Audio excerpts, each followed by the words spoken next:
waiting in the wrong meeting.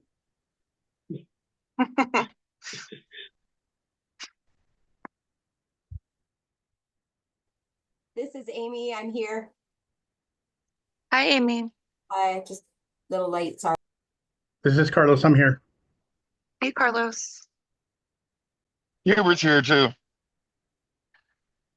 Hi, Hubert. Hello. Hello. I'm here too, Nicole. Hi, Nicole. We ready to go? So good afternoon and welcome everybody. I just want to confirm, Britt, we're on. We're good. Thank you. I'm Abby Stamp. Good afternoon, everybody. My pronouns are she, her. I'm the Executive Director of Measure 110, and I'll be assisting Onisha today with facilitating today's meeting. The Oversight and Accountability Council welcomes and encourages community input. Members of the public are invited to submit public comments or to get on our interested parties email list by emailing oha.measure110@oha.oregon.gov. Thank you, Carly, for putting information in the chat. That email address and more information about the council can be found on the Measure 110 OAC website. OAC members have asked that OHA and other staff who are present in the meeting space introduce themselves in the chat. Please share your role with the agency. And if you are a subject matter expert, your area of expertise, and I will now turn it over to Onisha for opening remarks.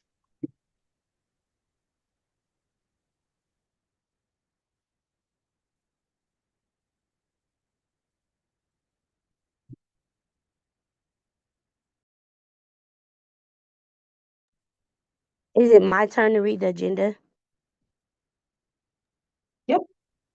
Okay, so welcome everybody. My name is Onisha Cochran, and we have on our agenda today, Baker County funding rec and vote, Benton County funding rec and vote, Clatsop County funding rec and vote, and I will pass it to Carly to take attendance. Thank you, Anisha. Amy. I'm here. Hi, Amy. Hi. Carlos. Here. Hey, Carlos. Nope. Dharma. Yeah. Hi, Dharma. Hubert. Here. Thank you. Gunter. Jackie. Keisha. Here. Hey, Keisha. Leticia.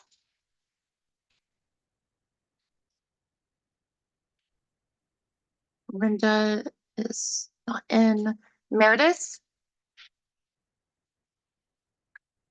Morgan. Here. Hi, Morgan. Nicole. Here. Hey, Nicole. Onisha. Here. Sabrina.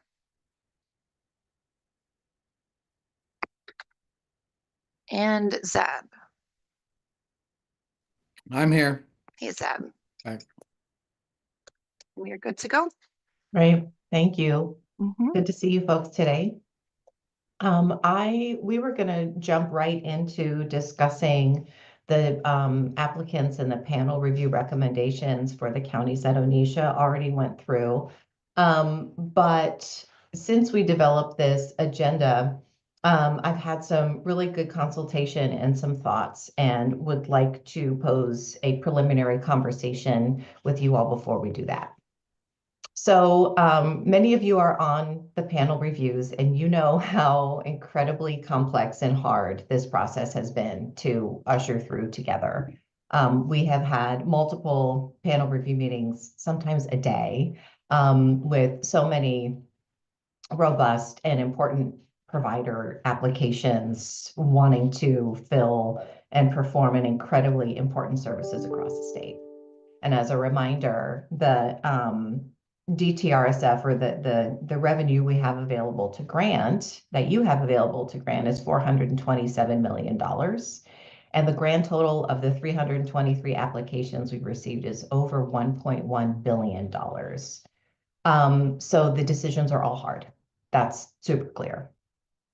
And I would love my colleagues who have been on the panel review meetings to kind of reflect on some of your experiences.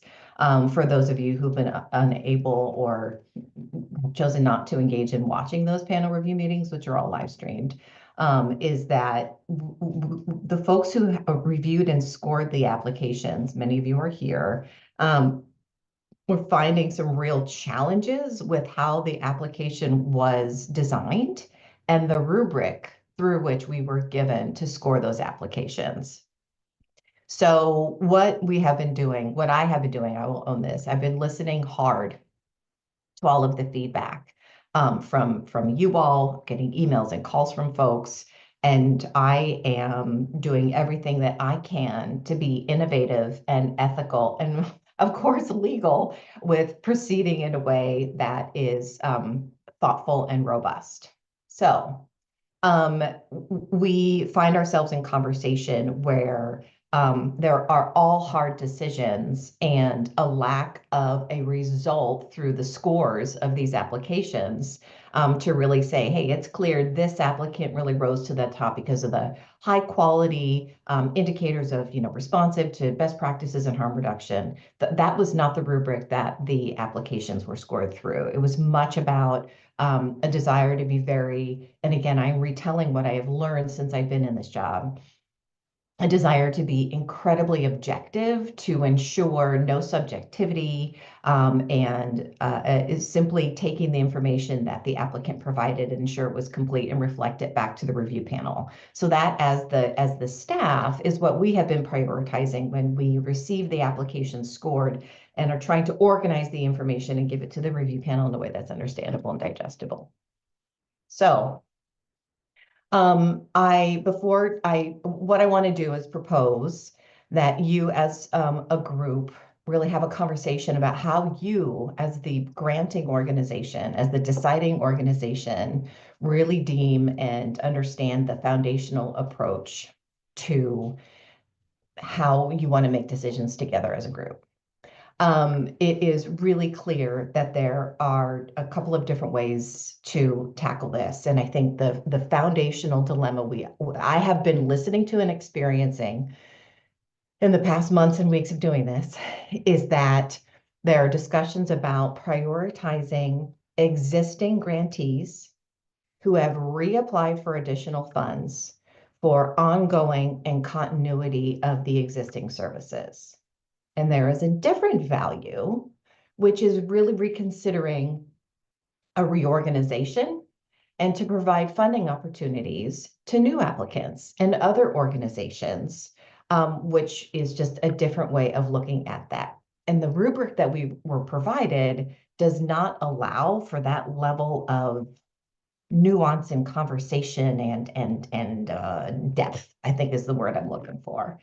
And so I'm hoping to help facilitate a conversation here about making that decision as a group, because I think without it, it is going to be fundamentally, it's just going to be really, really hard to figure out how to come to some level of agreement, because all y'all know who've been in these review panels know how hard it is even just making the recommendations, much less the decision. So that is what I would like to propose, and I've got some thoughts and some techniques I hope that I can help facilitate through that conversation. But before I do that, I was hoping to hear from the OAC members who are also panel reviewers who maybe, like Dharma, have some information or some reflecting that you would like to chime in with to have a discussion here. And if you feel comfortable, it would be wonderful to see your faces so we can engage as a group. And if you are unable to do so, absolutely understand that as well. So I'd love to just pitch that over to you all to have a conversation. Hi, Dharma. And hear what your thoughts and reflections on the panel process so far and how to best support this group to make really thoughtful and good decisions together as a team. Please, Dharma, go ahead. Well, one thing that I think is really important that came out of the panel was this idea of how we build consensus. And I really like the idea that, that's more than just a yes, no. And I think a fist to five or some similar kind of consensus building model would suit us a lot better here on the council. For folks that don't know what I'm talking about, that's maybe like, being like a strong yes or a soft yes or something like that, right? Like where something can be like, this is an absolute no for me, versus just, disagreeing, but being able to move forward as a group. And then the other piece is that I really support innovation. I think that grant cycles can privilege certain organizations that had more resources the first time around. And this is something that we talked about, and I felt like we get kind of steamrolled into these processes by the rush through to get out grants and things like that. But if we keep on funding the same kinds of organizations, there's no chance for innovation. There's no chance for lower resource organizations. Talking about CBOs that are run by communities of color, queer and trans-led organizations, and historically marginalized organizations from having an opportunity for competitive grants. So while I think it's important to keep grant or organizations open, this isn't the only form of funding that's available to these organizations, and we ought to be able to fund whatever's the best organization, not whatever was funded the first time around. That's it. Hi, Sabrina. Go ahead, please. Yeah, hi. I just had a concern. I've been watching all of the review panel committees, and I don't really see a consistent theme from the way we're weighing one county to the next, which is kind of concerning to me. And some counties, we didn't cut the budget at all. We just said, okay, let the OAC touch this, they can cut it. And then there's other times where they said, okay, let the negotiators figure that out. And sometimes we're just cutting budgets. And so if we're going to do that, it would be nice if we could have a consistent theme so it looks equitable and fair to all of the communities instead of just changing it throughout the process.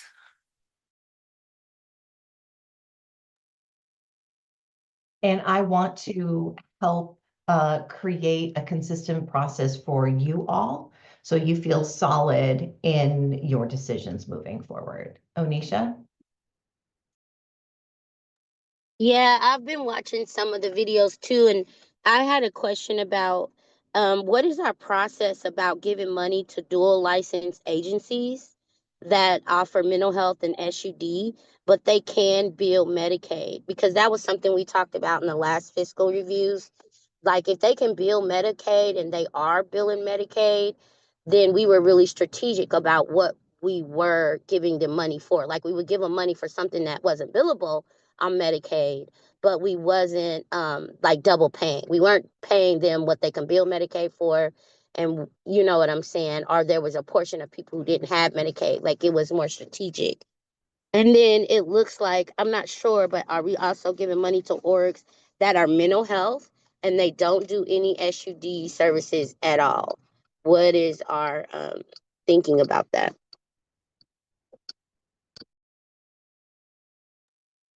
So what I would like to offer, and if folks have more comments, please chime in, is once we get to a determination about this question of kind of reorganizations versus continuity, I think there are some ways to prioritize these conversations and to uplift these criteria. So what I'm hearing are things about innovation and ensuring consistency, funding organizations who also provide mental health.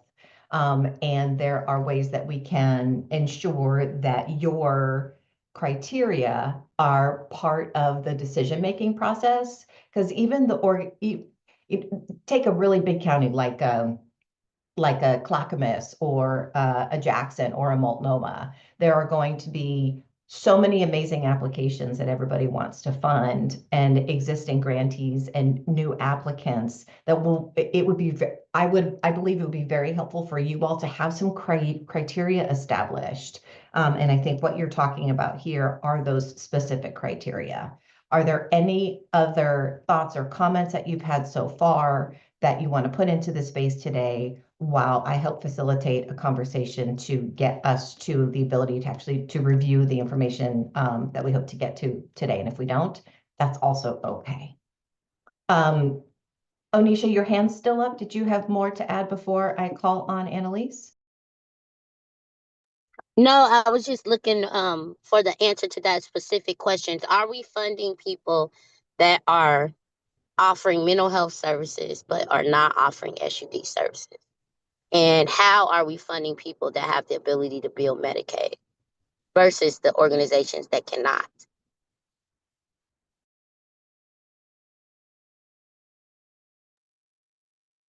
I believe that's a question for you all as the deciders to deliberate and come up with an answer and decide how you want to do that.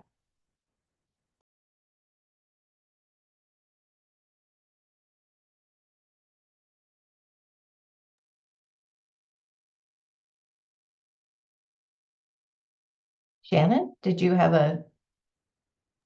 Yeah, just real quickly, right, I mean, there is a statutory, I mean, from a legal standpoint, the council can only fund certain services, and if I read the statute, they all seem to be pretty focused on SUD to me. So I think that is sort of an answer. And perhaps, Onisha, is this concerns that it funds such services for organizations that also provide mental health services as well?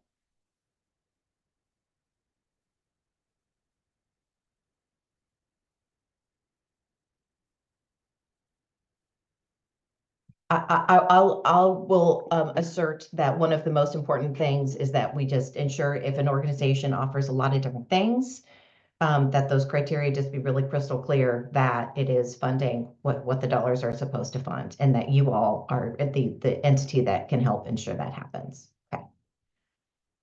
Annalise, thank you. Thank you, Abby. And I actually thought Shannon was going to go even further than she did. I think I'm looking at the statute, and it actually does at least mention mental illness. I'll just say that the burns are established for individuals with substance use, including those who also have a mental illness. So I do think we have some statutory direction there. But taking a step back, I want to echo a little of what Sabrina was saying earlier. I haven't watched all the review networks, and I do want to say thank you so much to Abby and all the OHA staff and the OAC staff. Several of you are here today, or OAC members who have been working really hard to review these.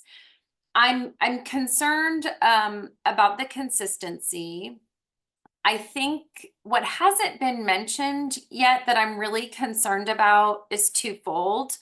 One, that in the review process, and again, by statute, that's up to OHA to design the review process, but I would really hope at the OAC level that you all are looking at the burn network as a whole in the county by county, and not just looking at these as individual grants, and really thinking about the needs of the county, and if we are bringing in a new member of the network, if there is an innovation that the network needs that, it makes me very nervous to look at these as just individual disconnected providers. The whole purpose of this is that we have a network, and these folks are operating in the community, employing staff. If we think there is a problem with a burn provider, then that is something that should have been dealt with kind of separately with OHA oversight. I'm also just really puzzled by the concept that we might not take into consideration if someone is a current burn provider, given that when we think of the overall context of what is happening in our state, the importance of burns in deflection, and where people are being deflected, the fact that we're not taking that into consideration right now is extremely troubling to me. And I think maybe I also misunderstood earlier conversations. I thought the reason why we were no longer funding capital investments and kind of one-time cost was that we really wanted to focus on services. And so if we're focusing on services, I think we need to think really carefully about what we have stood up and the continuity of that process, and not pulling the rug out from underneath our communities. So I apologize for jumping in front of so many voting members. I thought there was a lull, and just wanted to share that. Great, thank you. And that is exactly the tenor of conversation I hope to continue to have so that we can help facilitate you all to really vote and be very crystal clear about your intentions so that we present information that is helpful for you to come to those determinations in terms of, the final answers. Sabrina.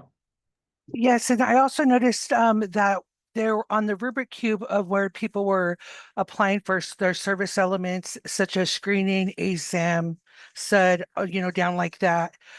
There were some boxes that were marked 0 because there wasn't a dollar amount attached to the service element. And so across some of the rubric cubes, a lot of them were zeros, but then the review panel was still considering to fund them in those areas, even though there was a $0 amount dollar associated with that. So that was also confusing because one, it looks like to me either they didn't complete that part of the application, or two, maybe they didn't want to be funded for that application. So then when we go back and have conversations about funding them anyway, I wonder how that's going to end up in the wash. Yeah, that's a great point. And to reiterate that is what the Measure 110 staff are doing, is we are simply receiving what people put in the application. And some people, for example, did say, yeah, we want to apply for screening with $0. That's what they put in the application, and we need to make sure that that is transparently articulated to the review panels who have to then deliberate that. Morgan. Hey, I have a few things, so this is going to be a little long. I'm so sorry. The first thing is the focus on whether these orgs are able to bill Medicaid or not. Relying on Medicaid alone to provide services is exactly how we got where we are at, because the reimbursement rates are often too low. Measure 110 funds were supposed to be more nimble and agile and able to meet the needs of the community. What we always wanted to avoid was organizations supplanting their current funding with our funding, essentially double dipping, where they could be using their Medicaid funds like they've always done, but instead they're going to use our money because it's easier or whatever. So we needed to be diligent about supplanting. But one particular applicant comes to mind where they said 37% of their costs can be covered by Medicaid. And that's actually a very common thing where these Medicare reimbursement rates are so low that orgs can't operate in the way that they do. So orgs should still always bill Medicaid when they can, but we should not be otherwise penalizing them because they want to go above and beyond what Medicare can pay for. And then the other thing is, again, we just should not be removing services and then supplanting them with new ones. Like if there are organizations in a network that have been meeting the benchmarks already established as part of the burn, that should really take priority for funding, because the intent of burn funding was to establish and maintain networks of care. And then not just like checking the boxes of having a service in each county. We have a lot of incredible organizations all across the state that expanded their programs to meet urgent needs in their community. But like the amount of resources that went into them expanding at that level were enormous, especially considering the staffing challenges that everyone faced. And I just don't see how it's a good use of our time to be wasting our very scarce resources on the creation of new burns. I'm concerned to see that some of the recommendations from the grant review committee would essentially result in existing successful programs being shuttered, which is going to cause huge staffing disruptions. People are going to lose their job. And we're not necessarily sure that that new organization we're funding instead actually meets a need in that county. Like, in fact, we could be defunding an organization that does meet a clear need to then replace them with a org that might be providing duplicate services because we're not considering the whole burn there. And then the last thing is, so I am the executive director of my own harm reduction nonprofit. When I write grants, when I'm applying for grants, I go as ambitious as possible, right? Shoot my shot. Because then if I get approved, at least I get something. And so for so many of these applicants, they aimed really high. And it's almost like we're penalizing them for being ambitious because we are considering their ask in relation to the total allotment for that county based on the funding formula. So we're not just considering applications on their face, their budget ask, their application. We're bringing in this outside consideration of the total pot of money. And the review committee is only putting forward recommendations that where they can make all the pieces fit to get the budget down to something more reasonable, instead of like previous cycles, letting organizations handle that on the back end. And then if on the back end, the money gets so low or organizations can't provide the services that they want to, they can just withdraw. But I just would hate to see that we are penalizing orgs for being ambitious in their grant asks. Thank you, Morgan. And I'm really glad we have all of the information you are asking for prepared for our first county if we get to it today. Awesome. Thank you. Dharma. Yeah, I think that the process itself feels like it's created a lot of the problem, and that like there's not like the fact that we had to have a competitive grant process is a waste of time when we're hearing a lot of feedback about how the rubric is ineffective and all these things, and it's like, well, we didn't necessarily elect to have this kind of setup process, right? And so it's like it feels like there's some passing of the buck rate sometimes, where like OHA provides us with a tool that doesn't work, and then as a council we're tasked with then like, what do we do with this, right? And so it's kind of frustrating from my perspective, where we're like, we've been past this tool, we've been past this process, and then we're not sure that it's going to work out. But then I'm also confused because we're not like, well, one thing is that I don't think we can fund deflection services with these funds either. And so that was part of my confusion, and I wanted to clarify, like, are we able to fund deflection services? Is that our responsibility or charge here too? Since the reorientation of funding, I thought, was just from, we don't have as much funds because we're not reducing the law enforcement burden here. But then I also worry that if there is a need to prioritize existing burn partners, then there shouldn't have been a competitive grant to begin with, right? There should have been a competitive process to begin with that didn't just consider if, refunding the organizations as is. And if we're not essentially needing to have all of the burn services met in each county, how are we ensuring continuity moving forward? Because I've heard two things back and forth, that we don't necessarily need to have every burn service funded in each county now. And that then I've heard in other cases that we do, right? That we have to have a burn for each county, but they don't need to have all of those essential services. And so there's that lack of continuity again there. And so I'm kind of confused about that. But I also am concerned that, that like this process can't consider how burn partners are performing right now currently, right? Because the grant didn't ask about that. And so I can't consider that as a council, as a committee member in the other committee. So I'm concerned that we can't bring those things up. And then with the competitive grant cycle, if we had concerns, for instance, at somewhere that we work at, right? Like I work for Benton County, I'm a contractor with Benton County. I couldn't bring up concerns if I had them, right? For instance. And so we've kind of removed the ability for folks who have expertise in certain areas with certain organizations to be able to even speak to those problems or speak to what's needed in those communities. And we haven't done any needs assessment. So I'm just kind of confused about where we're supposed to glean information from in that committee to make these decisions that we're being asked to here. And so I'm wondering if we need to spend more time just focusing on what we can decide as a council, which is like making those complex decisions, rather than wasting more time on the panel, which is, taking up a lot of time. 4 or 5 meetings a week when we're not able to even make the final decision seems like a waste of time. Well, by rule, the panel review has to happen. So we're stuck with that. That's a thing. And another criteria is the current grantee being effective. And we've prepared a summary of information that the grantee gave in their application for you to deliberate and maybe add that additional layer, Dharma, that you're talking about, other insights and information to add that depth that we're really unable to in the panel review meeting, because our charge is simply to look at the applications and the information provided. And there was additionally another complex challenge that burns and networks were not asked to apply together. It was individual providers, which added. So we have all of this information and we're trying to do what we can to synthesize it and present it and discuss it with you all in a way that makes the most sense. Just acknowledging it's a lot. We've got Amy, Keisha, Zeb, and Sam. Amy?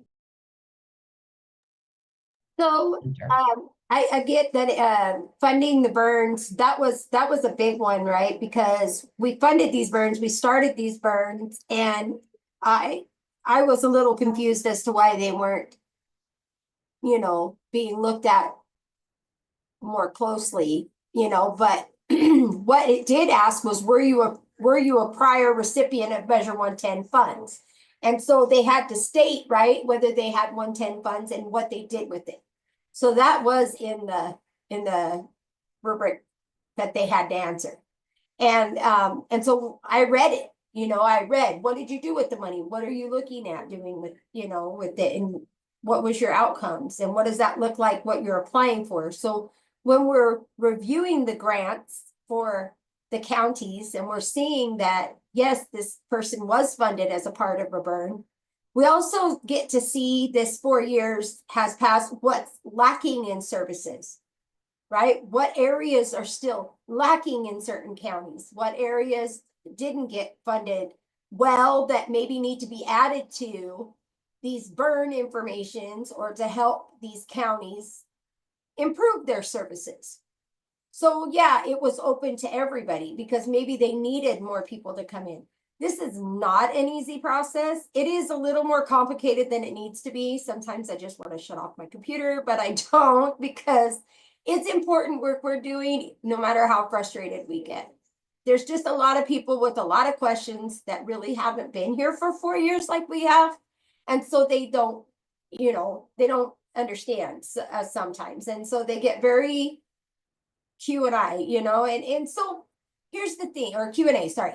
And so here's the thing with the funding on the mental health side of it. We're not funding mental health facilities that do not offer SUD. And our priority is, and it states in the rubric, it states, what are you going to do with the people that are most affected by, the war on drugs? And then it goes into what those SUD services are going to be, right? It doesn't ask about what are your mental health stuff. So we are focusing on SUD, but we all know that sometimes mental health and SUDs go hand in hand. So these people are I'm a co-occurring provider. And by the grace of God, I'm able to say, oh, that's a mental health thing. I'm going to have to send you across town. I don't have to do that. So that's where that comes into play, I think, there. And I'm just going off everything I've heard so far. So I just would say that for time's sake, let's there's going to be concerns no matter what we do, but as a council, we get a look at that and we just need to keep pushing forward. So. Thank you, Amy. Keisha?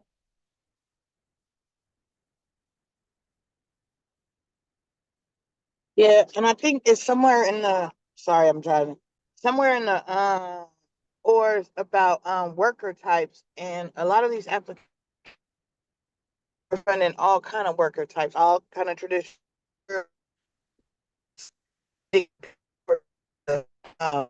and even some higher level like doctors and LPCs and things like that. And I thought somewhere in there it said the who we could and couldn't fund, because that's a big chunk of money too that's going into administration overhead and not to the folks. Thanks, Keisha. And I'm going to lean on my DOJ colleagues to see if you might just dig into the rule and see if there's any specifics about provider type, just to make sure we've got everything above the board, and move on to Zeb. Thank you, Abby.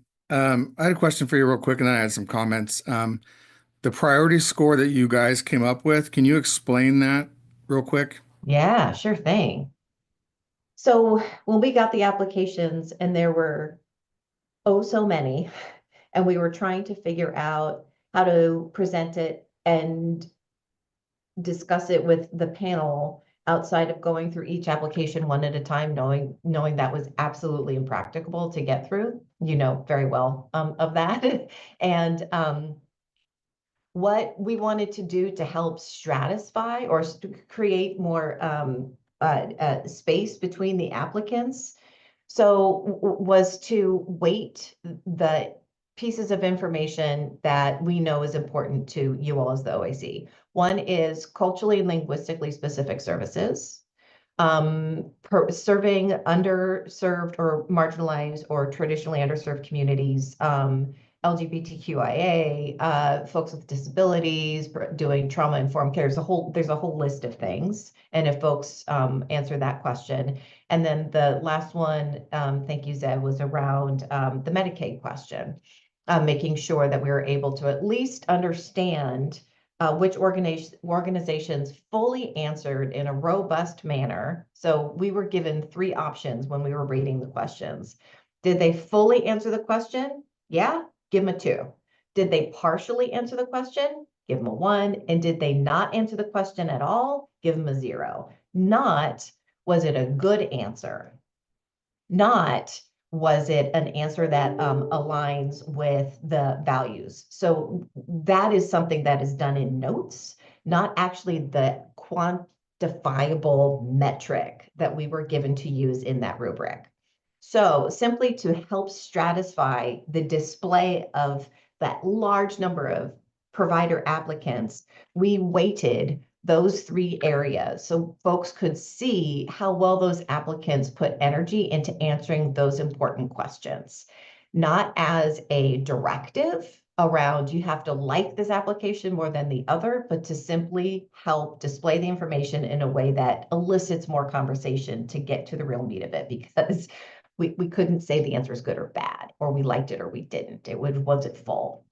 Is that enough of a description? Zeb? Yes, thank you very much for explaining that. And I really like that. It helps me as a reviewer and watching, help me be able to come to decisions easier, knowing that you guys weighted it like that.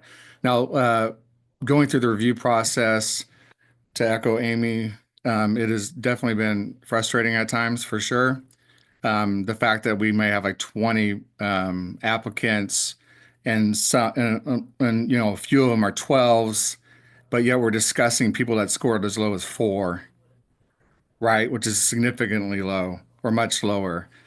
So I found a priority score to be a great thing because, you know, when we started this thing, we talked about, you know, impacting communities most, you know, affecting communities most impacted by the war on drugs, and, you know, getting culturally and specifically linguistic providers out there, BIPOC organizations, opportunities to grow and flourish, to help better serve the needs of their communities. So that's been great. So I just want to, you know, make sure that everybody knows that priority score, where that is coming in, and that we can take that into focus when we're looking at things, so we can, you know, help us make better decisions. And I will say with Morgan too, I like what she said too, because I think the thing with the Medicaid billing is it's more so than just being able to bill Medicaid. Some agencies have much more resources than that even. Historically, you know, monies have flown through the counties and then gone into the community, right? Measure 1 changed that by you know, having applicants apply for and then getting directly funded through the grant process, and that opened up a lot of doors for a lot of organizations to be able to do that. Because right now, I mean, we have agencies that have access to opiate settlement funds. Plus, there's countless other type of funding revenue as well that we're not discussing. That if we're going to, you know, bring in Medicaid, we need to discuss those things. Which I don't think any one of us is trying to complicate this further. But you know, some agencies are applying for stuff, and they may have access to opiate settlement funds. And so anyway, I just want to make sure that when we go forward and moving forward, that we're taking that priority score into consideration and not wasting a lot of times on agencies that didn't score very well on that. And so that's kind of some thoughts I have right now. Thank you. Thank you. And thank you for the conversation in the chat. Sam, and then Hunter and Keisha.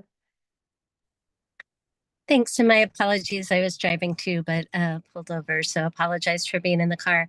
So just a comment and a question. I think just relating to looking at the burns as a whole, I was one of the reviewers in the very first round where we originally, I believe, counties did submit as a burn. And the desire at that time from the council was to be able to see each individual applicant and understand what each individual applicant had to say about their work and who they served and what they did. And so I think that, you know, looking at each applicant now versus a burn as a whole is an artifact of that decision that happened last time. So that's just historical for the reason why we, I think, did not look at or ask for burn applications and asked for individual applications. The other piece is, I will just say, as a reviewer and just listening to conversation, I am struggling about where the goal of health equity comes in. And how that aligns with the OAC values that have been really strong. We did listening sessions with culturally specific providers who were clear that 110 offered them funding to have their communities served by and for the people from that community.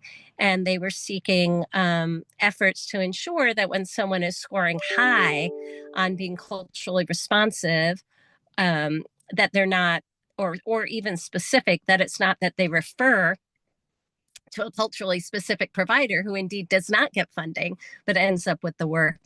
So there's that. But I think that, you know, in the scoring that you describe, Abby, and that we're all working under, I'm not always confident that our culturally specific providers necessarily rise to the top because of just the longevity of not having the administrative support or a seat at the table. And so just in general, I think really understanding where the goal of health equity and really getting culturally specific providers to the table plays out, and appreciating that, you know, you and the council have I've said this, a Herculean task that, you know, deserves a lot of admiration. But I do have worry about if it's the same, how do we elevate the voices of community that are beginning to try to find pathways to serve their community and are seeking the funding and the support to do so. And that's been the, you know, I think just the heartburn that I've experienced on the panel. Thanks. Thank you, Sam. Hunter. Yeah. Sorry, I'm a little sick. My voice is kind of raspy. I don't speak much on here, but one of the things I remember when OHA first said that it's going to be a competitive process, and several members of the OAC asked, is there going to be priority to existing burn partners? And I'm paraphrasing, but basically the answer was no. And that, you know, a lot of people came and they asked, and it's all this money. But to echo what Morgan and Annalise said, I think that for there not to be a way to factor in the fact that did Measure 110 stand up this agency in the first place? Is this a place that was either running on fumes in the beginning, and then we gave some of these agencies, you know, capital funding, and now they have these structures that they're doing all this wonderful work out of, and now we're saying you're on your own, and it basically feels like we're going to be shutting doors, and I almost feel like even saying this is too little, too late. I work full time and I got a newborn, so I haven't had the time to really come to the review panels as much as I can. And I know that like there are already agencies that are going to most likely having to be, like Morgan said, firing or laying off people, right? And that was not the intent of what we were trying to do, right? And so, and again, too little, too late. Like I just feel like sometimes I feel that as an OAC member, I'm in the dark until I log on here on Wednesdays, and that's troubling. That's really troubling. And I know we're having this conversation now due to all of the feedback that you got, Abby, and I really appreciate you being here and bringing in this conversation to us. But what about the agencies that we're already going to close down? Like, is that just done? Are we going to go back and revisit? That's absolutely not done. Yeah, I hope so. That's, and like, does this set a precedent to where if you are a Measure 110 startup and the only way you can exist and give services is to measure, is through your Measure 110 funding? Or are you an agency that was billing Medicaid and working at basically 10% capacity of what you now are due to having those funds from Measure 110? But because you can bill Medicaid at all, we're not gonna look at you at all, and I have all these concerns. And like I said, I don't speak up much, but I wanted to say something this time because I don't think it's right to close the doors on agencies that are doing good work. Where are the fixes to that? Should that have been in the process of asking for the money? Should we have looked at maybe not preference for pre-existing, but like looking at what they did for the last 4 years should have been a question there. And I'd like to look at that going forward. Great, good. I'm glad we prepared all of that information for you to look at today. We knew, so, I came in October and like the RFP had closed and everything had been submitted and, that was welcome to this process. And what I'm hearing is that ultimately you all are the deciders as the Oversight and Accountability Council. You decide what the priorities are. You decide where the monies go. There have been no decisions. The only county you all voted on was Hood River, but there was an application that was lost in our contracts office, and luckily we found it. So we need to revisit Hood River. So we're like blank slate. And so we've been working, my amazing grant administrators and team with 110, I've been working really hard to figure out how to both get the review panels through which are required and to make sure you all have all of the information. And as a newbie, I'm hearing so much history and different challenges and trying to figure out how to support your work as a council to make the decisions that are right for you all, because your decisions that are right for you are also right for all of Oregonians in need.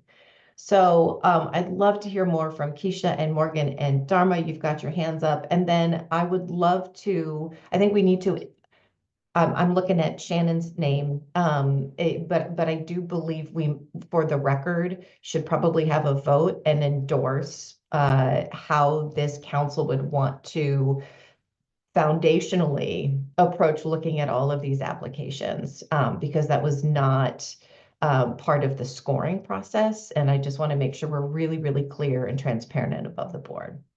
Keisha? Yeah, I just want to chime in. I want to echo what Sam was talking about, kind of with the process and the scoring. Like the score is dependent on how well you answered the question, but not if you really are providing these culturally specific services and if you have to refer them out. And another thing is about the Medicaid billing. I think some of that has to do with maybe it's a lot of the local mental health authorities applying for money, and they have ranges of funding. It's not just Medicaid, but also the organizations who can't even bill Medicaid, can't bill nothing, but are culturally specific and doing amazing work. And kind of in the review process, if they scored low, it wasn't because they don't do great work. It's because they don't have an articulate grant writer to map out the questions or write the grant successfully for them. So yeah, those are some things to look at too. Great, I noted those. Thank you, Keisha. Morgan?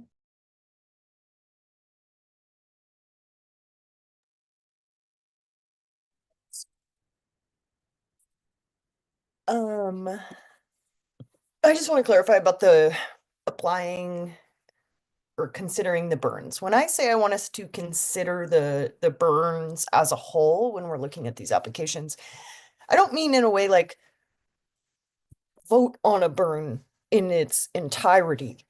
The first application cycle, Per the guidance of OHA, some applicants applied together as a burn, but what that meant is each organization did not answer each of the questions. So there would just be huge gaps in what the organizations were doing. And that was because, you know, it was a learning process. And if you have multiple orgs only turn in one application, that's obviously going to happen. Now we've rectified that and are seeking applications from each individual organization, but that is not mutually exclusive with still considering the burn on a whole. What organizations are in there? What services are they providing? So I would just want the review committee to approve all applications that are approvable, that score well, that align with our values, and then send those forward to the OAC instead of preliminarily eliminating some. Just my concern with eliminating them is like continuity of care is always important, but it's super important when we're talking about marginalized people. People who use drugs, like all are already hard to access at times. So like not only did it take these organizations a long time to staff up, but then it can take a long time for these organizations to build trust with people who use drugs. And I just would hate to see a step backwards here if we just obliterated the continuity of care for Oregonians in need. Thank you, Morgan, and Sabrina supported that. Before I call on Dharma Shannon, is there a process clarification about that question, comment? Yeah, thanks, Abby. Shannon O'Fallon, DOJ. The rules require the review panels to make a funding recommendation. So I want to just make that clear. But ultimately, right, it is up to the OAC to decide who they want to fund and whether or not they want to fund somebody that wasn't part of the funding recommendation. So I guess that's the piece that I wanted to clarify. And I do think that, you know, to the extent that the OAC has agreement about how it wants to approach funding, that is very helpful because it helps ensure, you know, consistency and transparency for everybody. Great, thank you. Dharma. Hey y'all, I guess I'm kind of frustrated with the process in that like when we spend down to our bottom line on these grants, we don't leave money to innovate outside of this process. And so when we're talking about culturally and linguistically specific service providers, last year, right, OAC told us that, or OHA told us there wasn't a definition of that, right? And so we had folks who had organized themselves as if they were culturally specific service providers that were not. But then we also have communities like transgender women of color, like myself. I do not have a culturally specific service provider, and I'm an active consumer of services, y'all. I'm a person who uses drugs and I need services, and I can't get them almost anywhere in the state. And it doesn't matter how many of these folks you pass, there's still not going to be a transgender equitable service provider from almost the entire state for a community that has the highest rates of SUD comparatively to the rest of the communities, right? Transgender women of color can't get services in Oregon. And the way that we've set up the process has excluded us from having any kind of agency. And so, like, yes, right? Like, we need to continue services, we need continuity of services. But when I argue for innovation being so important, it's because my community cannot get services. We have to go to Portland and then we still won't get services. And then when we get out of services, we have to be in men's housing or we'll be out on the streets because we don't have housing. And it's literally like just built into the systems to exclude us.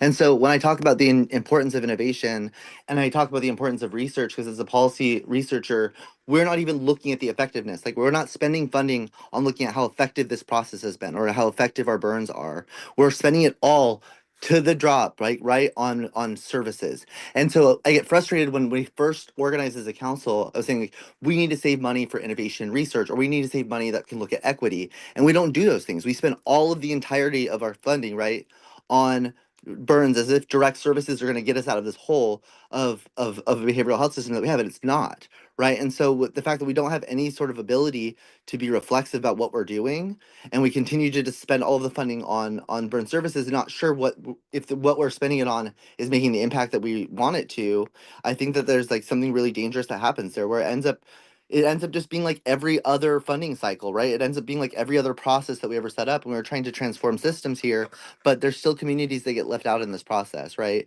The baseline of burn services was meant to kind of complement other services existing in communities, and sometimes they don't exist. And so I get really frustrated too, because as a person who needs to use these services, they are not usable for me. My burn cannot help me. None of the burns around me can help girls like me. And it's very frustrating, right, that we're still not considered. And so it's like, if we don't build an innovation, if we don't have some kind of reserve of funding that's left over after these processes, we cannot solve that problem. And we can't expect other agencies to solve the problem in the state either, because they're not going to do it, is my experience. And so it's frustrating that as a council member, I cannot get services I need in the state. As someone that has like worked so hard for Oregonians to get access to care, I do not have access to care.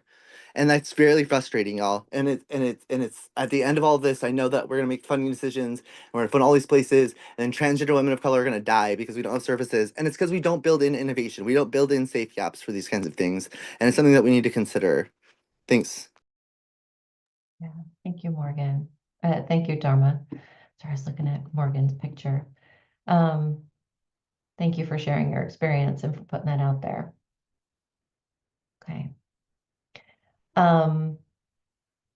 In order to help support a reasonable way to move forward together, and I've said this in the panel review meetings, and I think it's important to say again in every meeting I'm in right now, is just there's an incredible amount of tension between being thorough and deliberative and fast. And you can't do all of it, but I appreciate your patience with us as your cheerleaders and supporters to try to get through this in a way that is the most transparent and helpful and accountable. And noting that we absolutely really need to think about what we're doing long term. But right now, what's in front of us are the next 4 years. So, which are going to go by in the blink of an eye, unfortunately.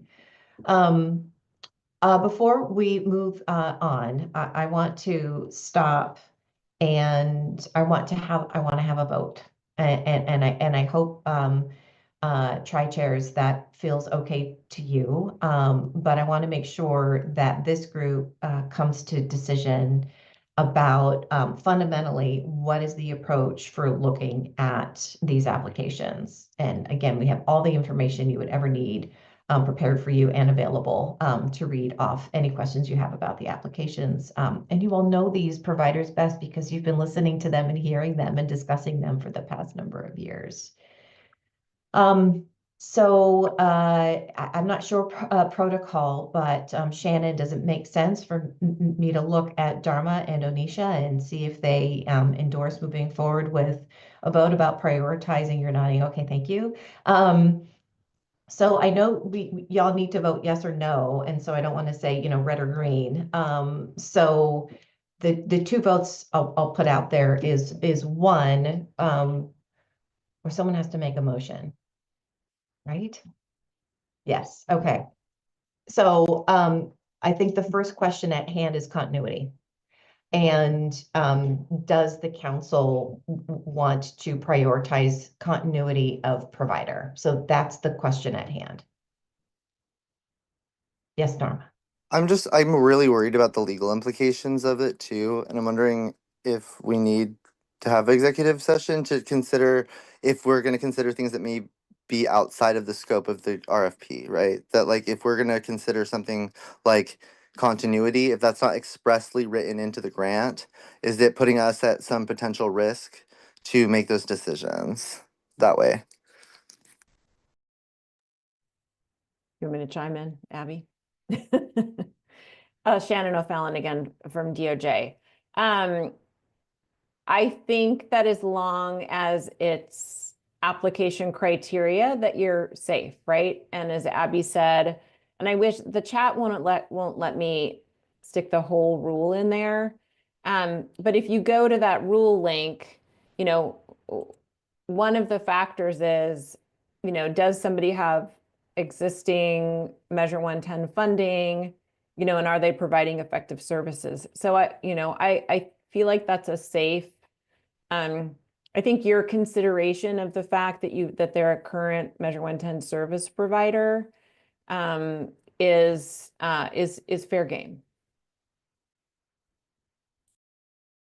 So like we can make the decision like because I think it's two-part, right? That like if they're a current service provider or not, and if they're giving effective services, if we don't have that information for every grantee or a potential grantee, is that a problem? Like, does that disadvantage folks that are in the competitive process, and does that put us at risk of getting sued for like making decisions based off of that though? Abby, correct me if I'm wrong, Shannon again, but I mean, that should have all been included in the application. I mean, everybody was required to answer that piece. Yes. And so you in fact should know. So if an applicant was already a grantee, there was a whole section of their workbook that is, current grantee information. And we've got it in a slide deck ready to show you all, but it's the service, the name of the applicant, their service areas that they are funded for, their budget, how much they've spent, and the self-report on activities and successes. And we've got all that ready for each of the applicants who are current grantees. That is what is in the application itself. Annalise. So this, I think, Shannon, this is a question for you, but also for Abby about why a motion is necessary. I mean, it seems that this is already a criteria. It's the first criteria in the rule that Shannon posted. And so I think I'm a little confused at why this now shifts to the OAC to say that they have to, I just want to make sure that the lines are clear here on like what's OHA's responsibility and what's OAC's responsibility. I don't know if folks see where I'm going here. It's already a criteria. And so it seems that the OAC can use that criteria to make their funding decisions. I'm not completely clear why they need to have an official motion going into this. Oh, go ahead, Shannon. Lawyers always first. That's a dangerous rule. I mean, it may not be legally necessary, but I think it's a matter of sort of waiting, and maybe this is what you're going to speak to, Abby, like sort of where there's a bunch of factors here in the rule that the review panel, right, that the applicants had to address, the review panel had to take into consideration. It's a little bit, but there's not necessarily any waiting, and so I think that waiting, right? So that is what this gets at, like how is the OAC maybe going to approach funding decisions, and maybe a decision is that they're going to give a little bit more weight to applicants who are existing grantees and doing a good job. Yes, Amy, if you don't mind, I'll add on to Shannon's answer, is that in the application rubric that was decided to be used, that information isn't given a numeric value. So when we grade, it's the wrong word, but when we summarize the metrics of an application, the current grantee information isn't even part of that. And that felt like a missed opportunity to discuss. And I thought that was really kind of a value statement that I wanted to publicly endorse or not, because I've heard a lot of different thoughts and feelings and opinions about what to prioritize. I want to make sure that that you all have the opportunity to weigh in on that and have a vote. Not a legal vote, but just in terms of moving forward. There are 323 applications, and there even might be situations where there isn't enough money in the formula to even grant all the existing grantees. We don't know yet. So I just want to make sure we're highlighting all of the values and priorities as possible to help facilitate that decision-making process as a group.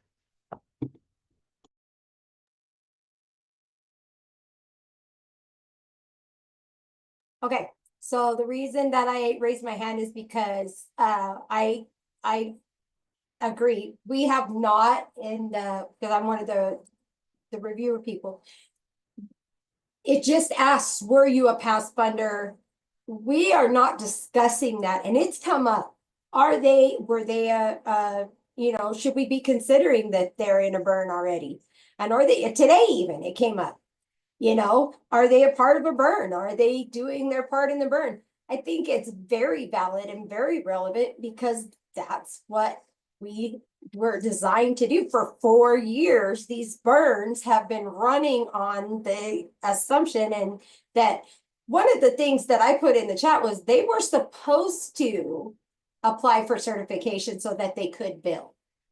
Ballot measure 110 was never a guarantee for anybody, not even the burns. And that was stated way back when we first started all this. So it's never a guarantee. It's a grant funded facilities open and close all the time, but we don't want that here. What we're trying to do is improve on our services that we've already provided with the grant providers that we've already funded, as well as fund new services that maybe we missed in the last round, right? But we're not 100% saying, oh, this person is, yes, they're a part of the burn. And so we need to look at that, right? And if they didn't follow through, I think a lot was missed this last time. There should have been more reviews of our grant the awards, but whatever, you know, we can do better this next time. And I think there should have been more accountability for the burns. There should have been way more accountability because then we would know more about what we need to know for funding them. We knew that this was going to be open to everybody, but are the burns important? Absolutely. And there are some applicants that put in there, we are a part of the burn. I read it in one of the counties I did, and they were very specific about it. That was very nice to know. But other people were very minimal about what happened. This is what we served. Okay, this is this. There was no measure and outcome provided on there, you know? So I think we have a lot to learn still as we go forward. This is just our second round of funding, but I do feel like we need to consider the burns and how they're doing and why they didn't get certified is going to be coming up and coming important because they had plenty of time, 4 years to get certified. Didn't take me that long, you know? And so I mean, it's important. So I think as we go back to the review committee, maybe Abby, you can let them know, you know, this is something we probably need to put a little asterisk by or something, you know, this was a burn provider, this was a burn provider, you know, maybe that's something we should talk about going forward. We can't go back, but we can go forward. We can't go back. We're not going to change process because we have to be consistent, right? And so, Carly, thank you. Thank you for tracking all the details. You did put a possible motion in the chat. And so I'm curious what folks think and if there's a desire to move forward with that. Sabrina, go ahead. Yeah, I would like to pose the motion, but I would like to know if that would include all of the counties that already been under review so far. Would that include everybody moving forward?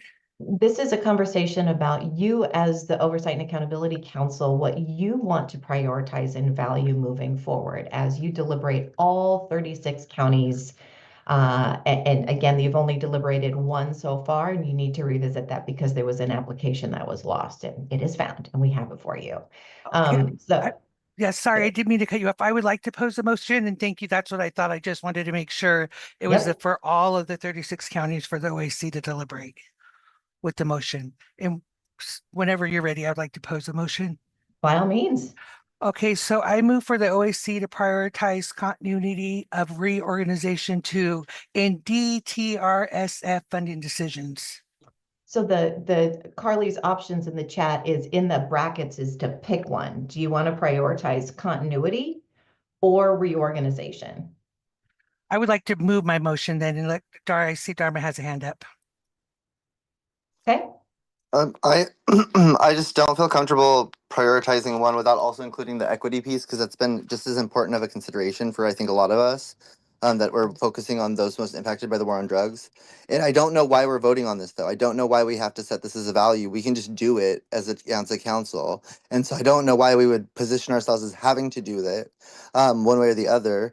So I'm just confused about what the necessity of this is. Like I think it's clear that folks are prioritizing both continuity and equity and the other factors that we also have to consider when making a feasible decision. But I don't know why we would make this vote to prioritize continuity when we don't need to. We can just decide to do things that way.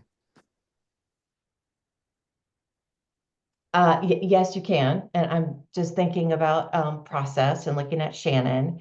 And I think it's important to have like a unified statement because y'all are going to be looking at hundreds of applications that the review panel may have moved forward that were not pre-existing burns. And so there's going to be some conversation there. And I also want to remind folks that after there is a decision, a conversation or whatever needs to happen about continuity versus reorganization, that the next step is to pick your top criteria and cultural specificity. You may choose to have that to be the primary criteria because there's so much information that's going to be presented to you. I believe this could be helpful, but I'm not a member of this council, and that's up to you all to determine. Shannon, do you have any additional advice? Seth? Yeah, I'd like to say thank you, Dharma, for sharing that. I think it would be important for us to, because the process so far hasn't been that if we have a vote or not, that we all like kind of, agree that that's kind of the lens that we're looking for would be helpful to know that everybody's kind of on the same page with it, is how I kind of see it. Whether that needs a vote or not, I don't know, but that's what I think. Is this a space where maybe I could ask if there is any heartburn about prioritizing continuity and first looking at existing grantees, even though the panel review may not have done that? And giving space for folks to talk?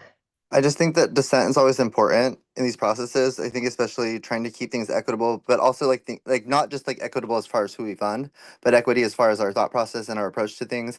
If we're like right, I think it's a really colonial like supremacist like mindset to kind of integrate everyone into the same way of thinking here if we don't need to, right?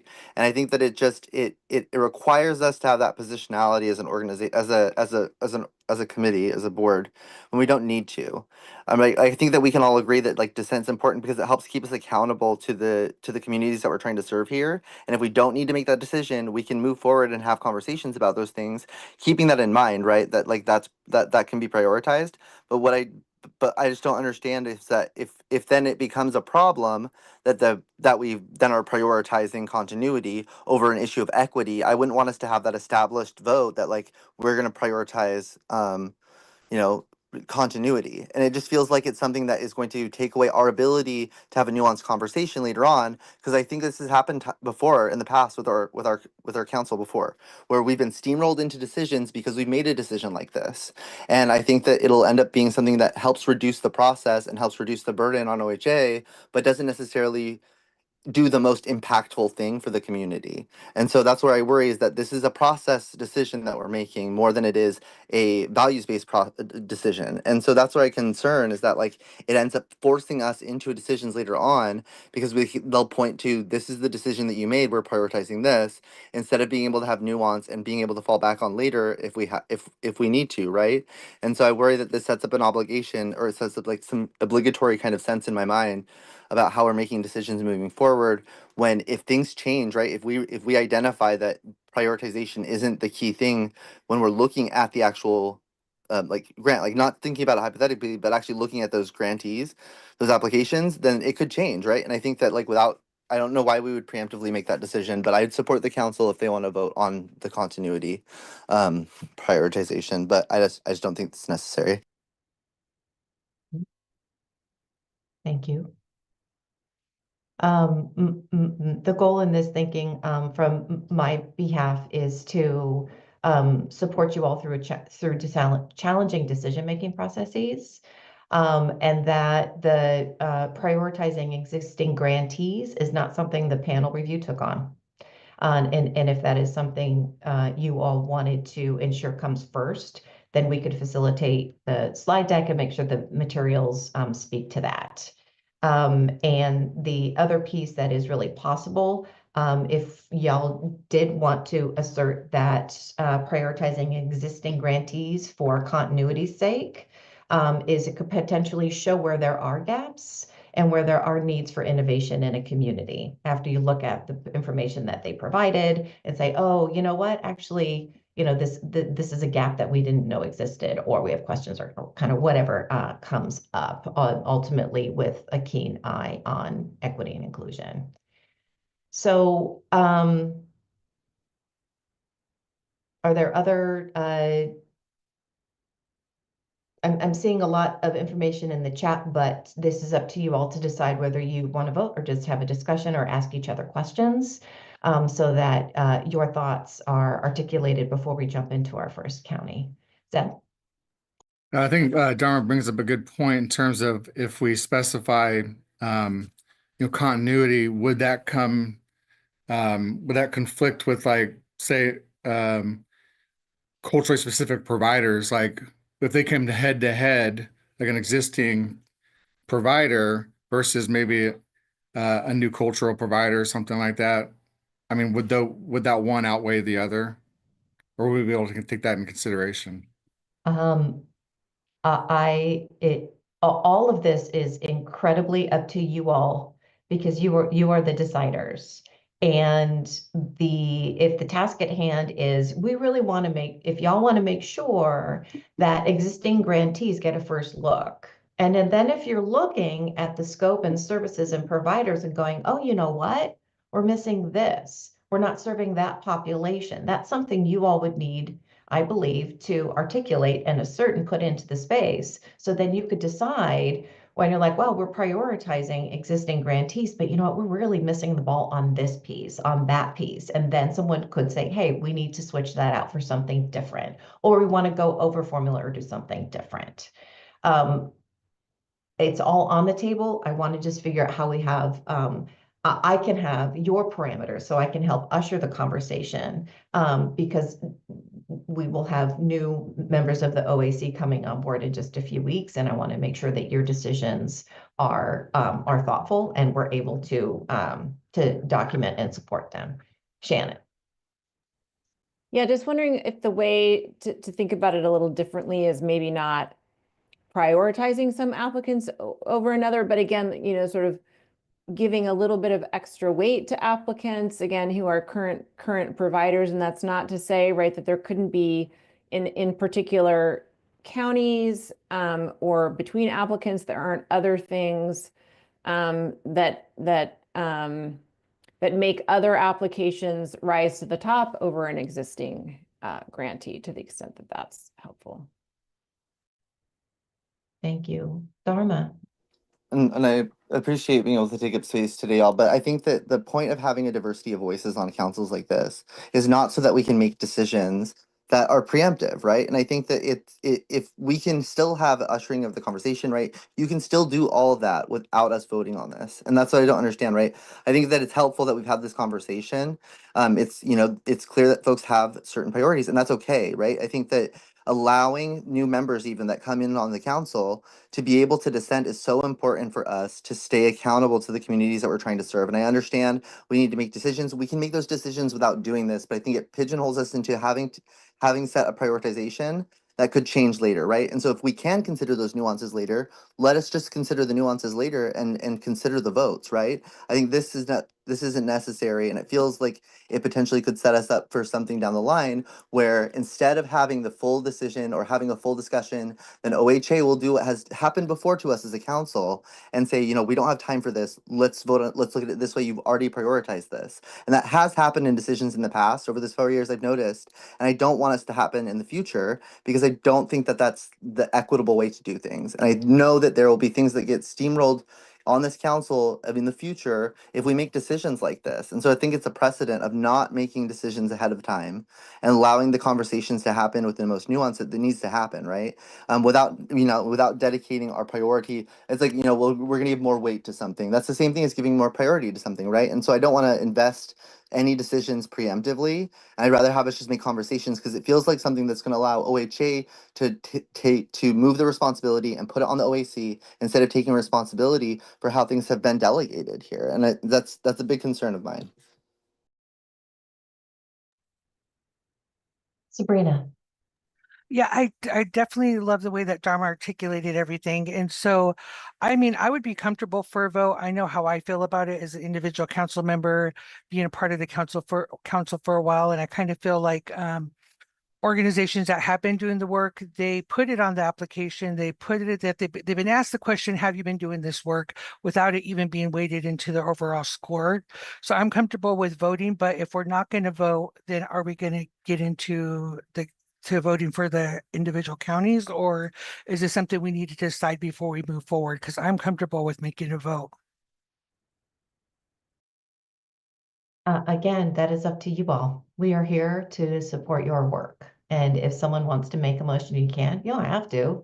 We can just continue this conversation. And my next phase would be, so as you're all are thinking, is to talk about those criteria that you want to make sure are discussed at each pass as you were looking at these applications and recommendations. So what I've heard so far, let me go back to my notes. Innovation, culturally specific organizations, and we could define that in a bunch of different ways, but that's what I'm thinking generally. There was also a discussion about Medicaid and how to use Medicaid billability, which is not a word, but how you might want to use that as a criteria, and any gaps as well. And that would all, of course, be looking at the potential burn as a whole, which is something that Morgan mentioned, and any other criteria you all may deem as important to do so. That is what I am thinking would be next. And so if someone wants to make a motion to assert that, now would be the time to do so.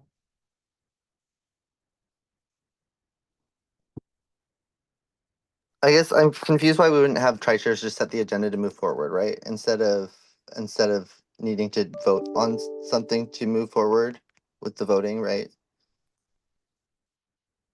Like, is it a matter of process, or is it a matter of like needing to vote on that scope of things, right? You're muted, Abby, sorry. Yes, I am. Sorry. I've been double clicking and then I keep pinning myself, which is super unfortunate. I want Shannon to weigh in on this in terms of process for sure. But there was a motion made, and so I just want to make sure I'm honoring, if folks don't want to make a motion, that is up to you all. I am not a member. I'm not going to make a motion. But there was discussion of one, and so I just want to make sure that I am amply giving opportunity for that to happen, unless folks decide that is not the way you want to go. Shannon, did you have a input? Sorry, just on the motion, I thought Sabrina maybe pulled her motion back, but Sabrina can. Yeah, I pulled the motion back because I didn't say it properly, and then I wanted to try to weave in some of what Dharma said in their message below. And so, like I said, I want to give respect to the council and see where a little bit more people are at than just myself. I know strongly where I stand, and I can see strongly where Dharma stands. I just don't know if we're at a place where we can make a motion yet. I mean, I think somebody can make a motion at any time. I'm not sure and back to Dharma's question, I'm not sure I'm fully understanding what the question that was a question about sort of the tri-chairs choosing how to move forward. Well, I'm just wondering, like, if we're not right, if folks aren't making a motion at this point, why we can't just move forward with considering the county votes that we need to make? If they like, right, if the priorities aren't getting set, right, if that prioritization motion isn't being set and seconded, why we can't move forward? And I understand, right? So I'm just gonna, that's my question really, is why it's a matter of process, why we don't just move forward if the motions aren't being made. Yeah, I think that's right. I think it's at the council's discretion to move forward on the agenda. Great. And I'll reflect that I heard those are the things y'all want to make sure are considered as you look at the materials we're about to present to you all. Yeah, Morgan, I see you. Would it hurt to make a motion though? I'm a little confused how we got away from motions. Because I think a good way to Sabrina's point of just like figuring out where we all stand on this maybe would be to vote on it. Yeah. So I would like to make a motion. Can I just say to prioritize funding in the way we discussed, or I don't know how to list it all out per se. I think, Morgan, you probably need to be a little bit more specific or it won't. Yeah. Yeah. Okay. All right, can some other council members help me here? So to prioritize, looking at whether or not they were a previous grant recipient to see whether or not they are within the established burns. What else have we discussed?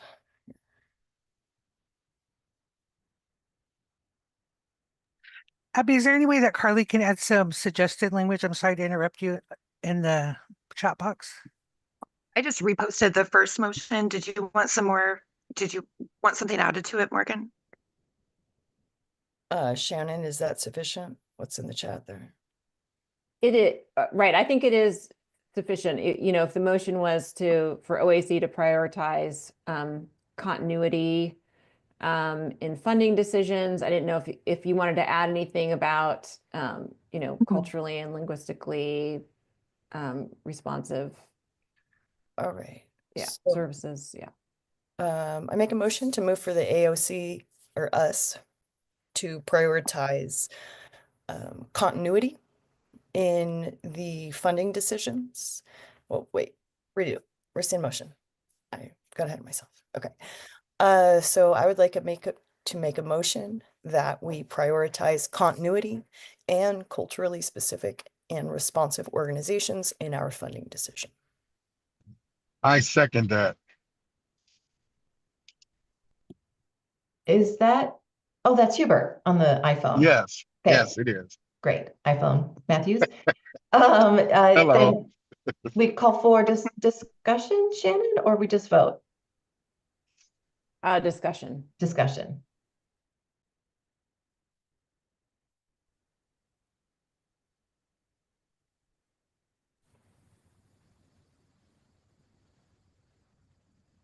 And if there's none, then you can go to a vote. Yep. Hearing none. Carly, can you take a roll call vote, please? Amy, how do you vote?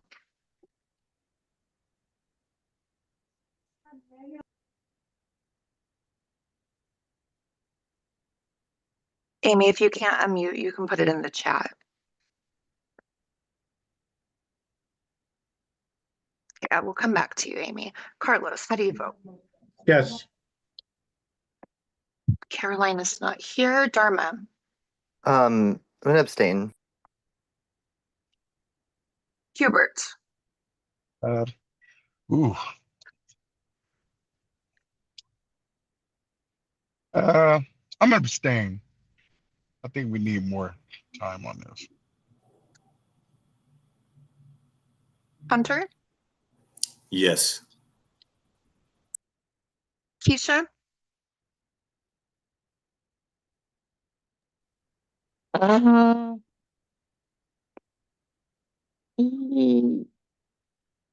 Yes. Leticia, Yes. Linda's not here. Morgan,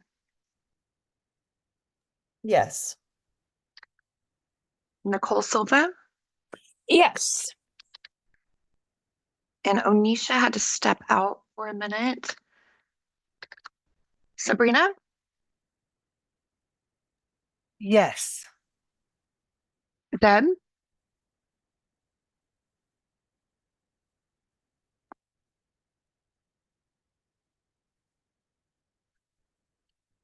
is not here.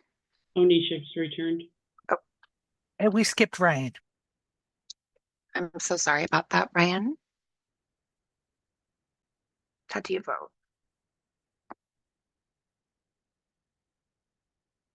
I honestly don't know. So is that a no? I mean, no. Okay. No, yeah, I'll vote no. Okay. And then Amy, are you back?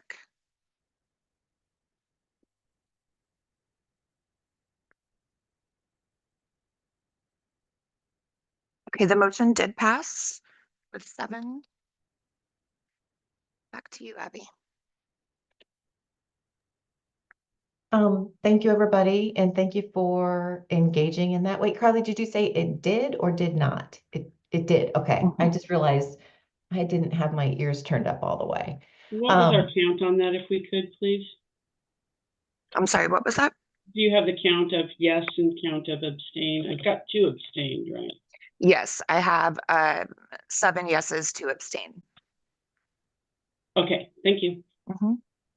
Great. So that motion is to prioritize consistency or the existing providers and cultural specificity, culturally specific organization and services as well.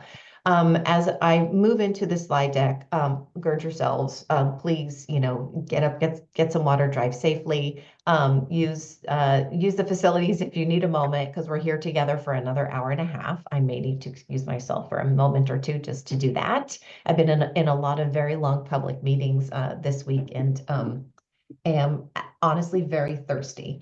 And so we're going to dive into talking about Baker County, if I can find the slides. Or Carly, are you going to screen share? Yeah, I can do that. That's amazing. And we'll see how far we get. And yeah, I guess I need the slides to orient myself, because if not, I feel ungrounded. Give me 1 second. Yeah. I had them all pulled up and they closed themselves. I love that for you. And Carly at 2:13 sent out the slides to everybody. So if you're on a couple of devices, you'll be able to pull it up and be able to review what we have prepared for you all. With the number of folks leaving, will we have quorum? I just want to make sure. Like Carlos and other folks too. We should be right at it. Let me double check.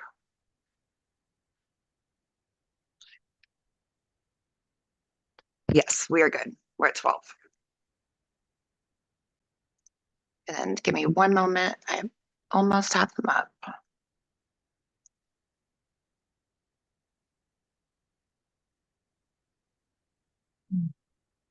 Awesome.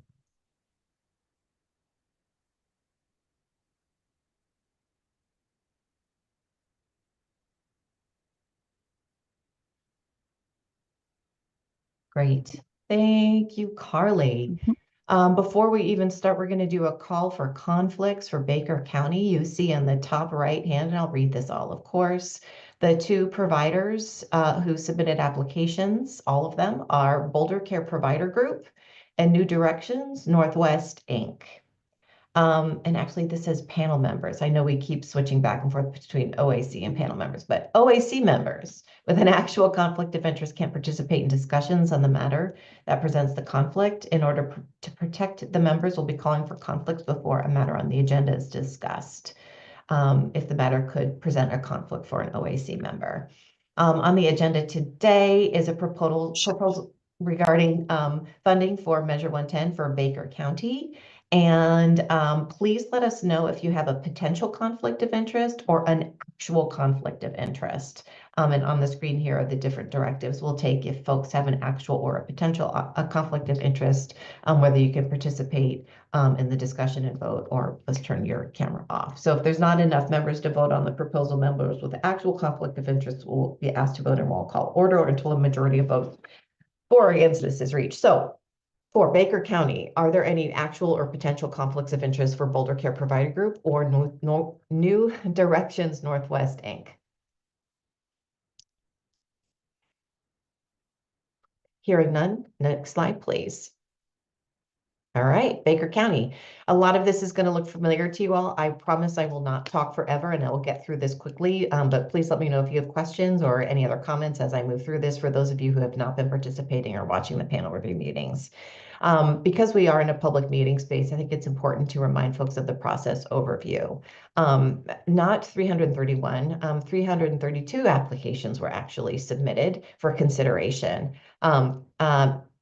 Just over 320 past minimum submission requirement, meaning they had all their goods in, and then were screened and passed over to the Measure 110 team, where 2 scorers an independent reviewer scored each application. So there are 2 scores for each of the applicants that were provided. And as we just talked about, remember that the providers applied as individual entities, not as a consortium or a behavioral health resource network.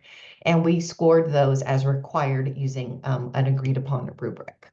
So the funding recommendations that came forward is that these reviewers flagged these recommendations or these considerations, looking at the scores and the budget request, because remember, we've got this formula and we're calling it a cap, even though it's not a cap, it's like a recommended guideline, which you all voted on October 9th. Then we, as Zeb mentioned, flagged applicants who fully and robustly answered questions about culturally specific service provision and service specific areas to underserved communities. So we've had many, many review panels, I think 11. And we meet for 2 hours at a time to deliberate and have some hard conversations to do the very best to give you all recommendations that are thoughtful. And we are going to continue to use the same process we have been for consistency's sake and continue to incorporate that because of your request, pass burn information in a more thoughtful way outside of the rubric scoring process. Next slide, please. And again, please interrupt me if you have any questions. So by rule, wanted to remind you all of what the review panel specifically did. Per OAR, once the applications were evaluated and scored, the review panel had to meet, will continue to meet as many times as necessary to provide final funding recommendations to the Oversight and Accountability Council. And the review panel must, to the greatest extent practicable, recommend at least 1 applicant in each service area in each county. And the goal is that for each of Oregon's 36 counties, the review panel must complete a successful majority vote on funding recommendations to you all, the OAC, for consideration when building your burns. Next slide. So just remember, we're always live. So, you know, any discussion is fantastic and transparent and holds all of us accountable to do the best we can for the Oregonians we served. And if we get through Baker County, we'll go ahead and have a roll call vote. And we will be working in tandem, and we've got some magic live math that we can do on a spreadsheet, as you all may want to move information around and to be able to look and visualize the burn as a whole to ensure that what you are building is robust and thoughtful for the specific communities we serve. Next slide. It's tiny, but y'all remember this. This is the formula. And so the review panel used that number in the right side column, highlighted in yellow. And so you'll see for Baker County, which is so small I can barely see it. Never mind, I can't even look. I can't even read that. But we took the total award amount just simply as guideposts to help us engage in a hard conversation together. But this is the formula that was agreed upon. You'll see the total there in red on the right, the 427 million. And it just as a reminder, the total ask was over $1.1 billion. And so that is about 40% of what is available. So 60% are going to be no's, which is heartbreaking, but the case. Next slide, please.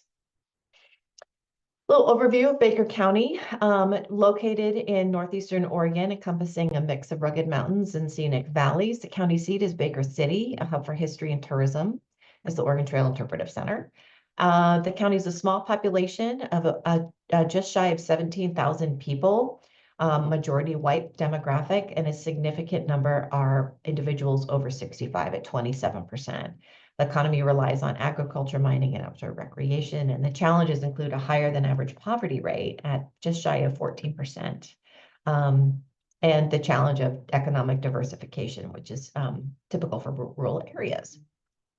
The population, as we just noted, just shy of 17,000. Median household income is just under $52,000. There is your racial composition. Yes, majority white, 5% Hispanic, Latino or Latine, 1% Native, 1% Black, 4% other. Poverty rate, already noted, is just below 14%, noting higher among minority groups and non-working individuals. There's the age distribution for your consideration.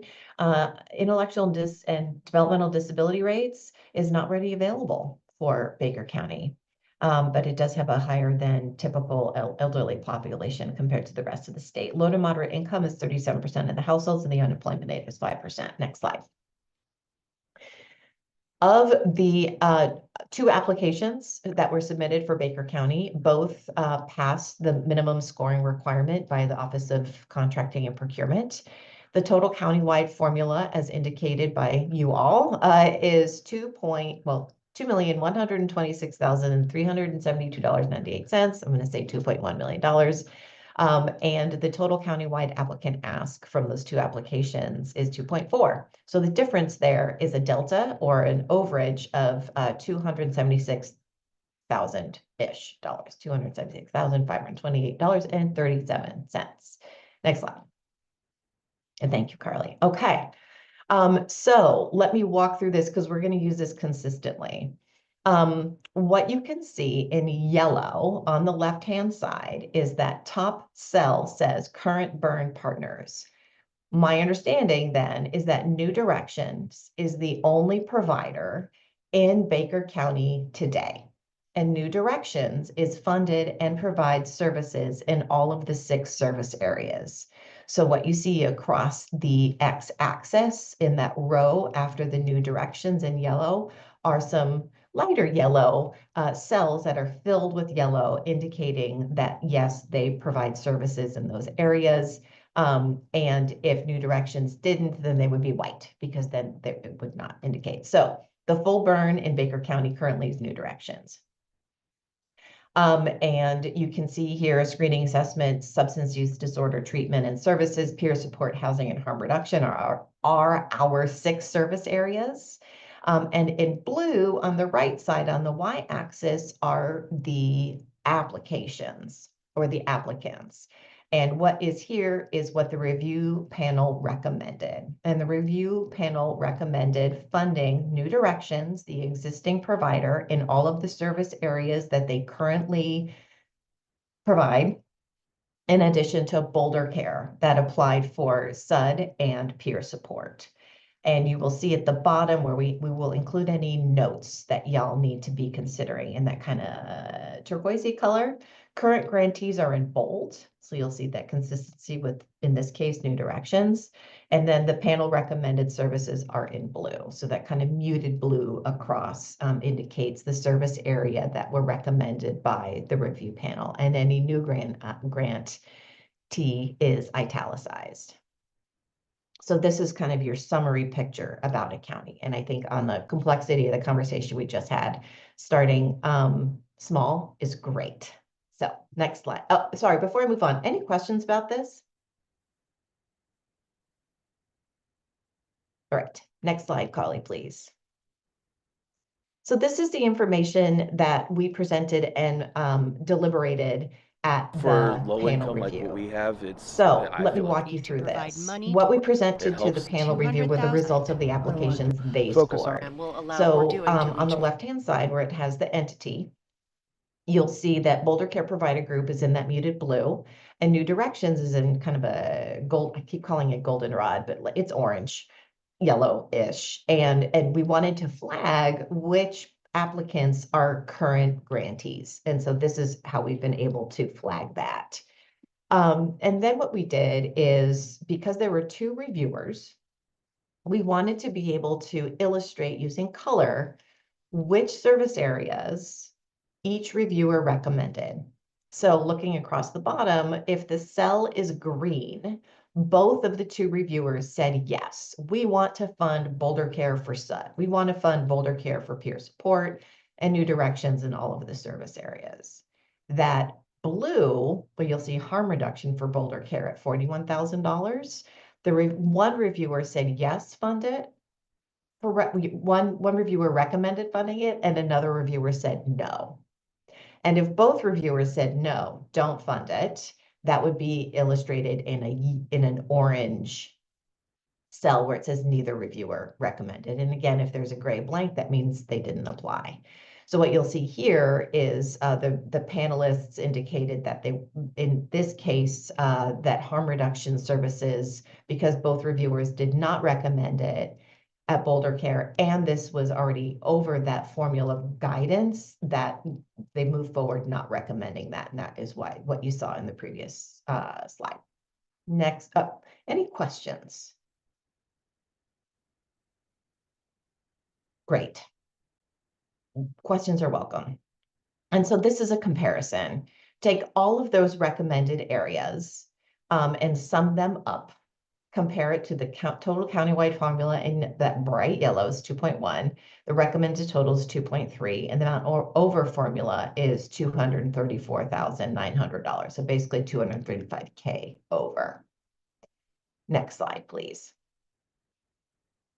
So what I wanted to do is summarize the conversation at the review panel. And for those of you who were there, please chime in and share.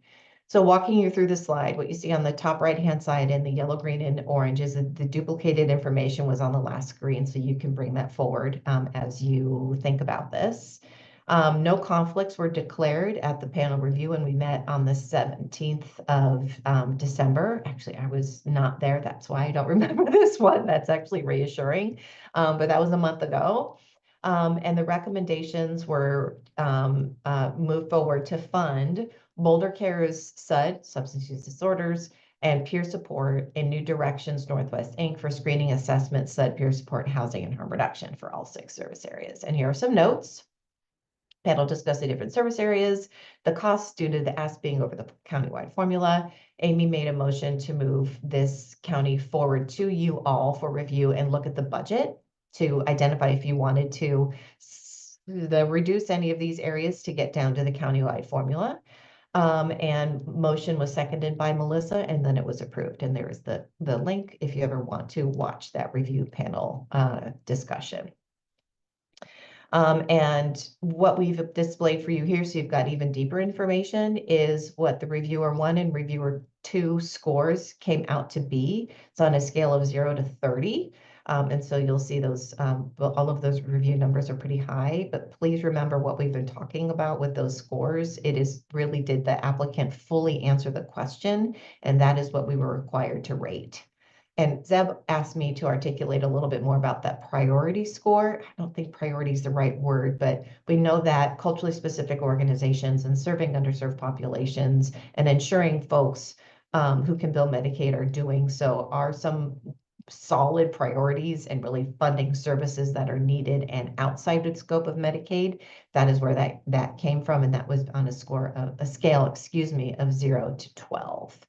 You can also see the total, the not to exceed NTE number for each organization in that entity request to the left of the priority score. So you see the total that Best Care is asking for less the harm reduction is 235.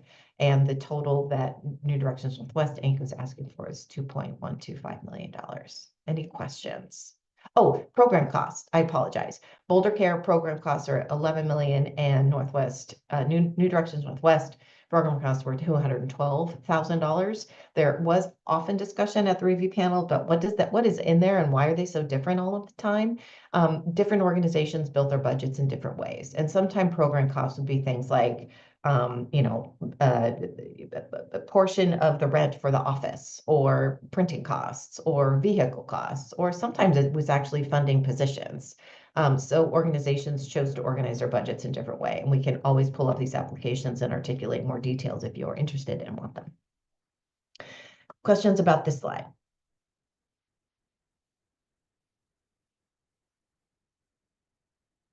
Next slide, please.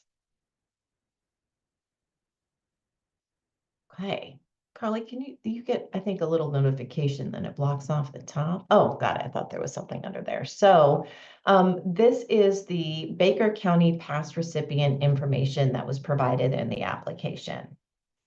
Is it big enough for people to read, or do you want me to read it to you? I should probably read it because some folks are on their phones. I'm going to do that. Just holler at me if you want me to do this differently, please. So the service areas are the current service areas that New Directions Northwest is funded for and is providing to Baker County are screening, assessment, said treatment, peer support, housing, harm reduction, and supported employment. So recall that's something you all funded in the last go around. They were awarded $1.5 million, and so far they have expended just shy of $800,000. So in their application, New Directions Northwest indicated their summary of the approved scope of work is low barrier SUD treatment. One of the cornerstones of our work is providing immediate access to treatment regardless of the individual's ability to pay or whether they are still actively using substances. This treatment includes medication-assisted treatment, or MAT, to address withdrawal symptoms and cravings, as well as comprehensive outpatient and residential services delivered directly at NDN facilities. Harm reduction interventions, services include naloxone distribution, safer drug use supplies, wound care kits, hygiene kits, infectious disease screening, HIV and hepatitis. And they also indicate their 24/7 mobile crisis response team is peer-driven, offering real-time support for individuals in crisis. Additionally, they operate a 24/7 warm line staffed by peers with lived experience, offering immediate empathetic support to those needing someone to talk to. Also, no provider also speaks to their work regarding screenings, needs assessment, housing, and supported employment. See application for more details. And New Directions Northwest indicated some of their highlights and successes is a client received housing support, obtained a contractor's license, and started a business while remaining in treatment. A veteran with severe alcoholism was stabilized through accessing detox and transitioned into long-term housing. Another client moved into an Oxford house, was reunited with family, and secured full-time employment while completing treatment programs. 3 individuals benefiting from burn efforts are now certified recovery mentors employed at NDN. And finally, outreach by burn peers using knowledge of the local drug using communities, reports from law enforcement, and through mobile crisis responses have led to community members who might otherwise have died to access treatment supports. This has even occurred for individuals living in remote areas who had never had access. And then a note on the bottom, information provided in the summary is derived directly from the provider's application and narrative submission. Self-reported data has not been independently verified for accuracy. For additional documentation, including the full application, available upon request. Happy to send it out. Next slide. Reflections, comments? Dharma. So the Boulder Care project costs, those are their funds. They're the same ones for every single county that they applied for though, right? So I guess like 11,000, yeah. how are we splitting that up by county? Or is that already split up by county then? So it's already split up by county because it's what they put in their application for each individual application per county at $11,000. Got you. Okay. Great. Any other questions before we move on? Okay, moving on. This is the last slide. That is the last slide. All right, because there was only one previous burn applicant. Great. So let's go, Carly, if you could go back. I'm not used to not having control of the slides. Let's go back to that one. Yes, stop right there. Thank you.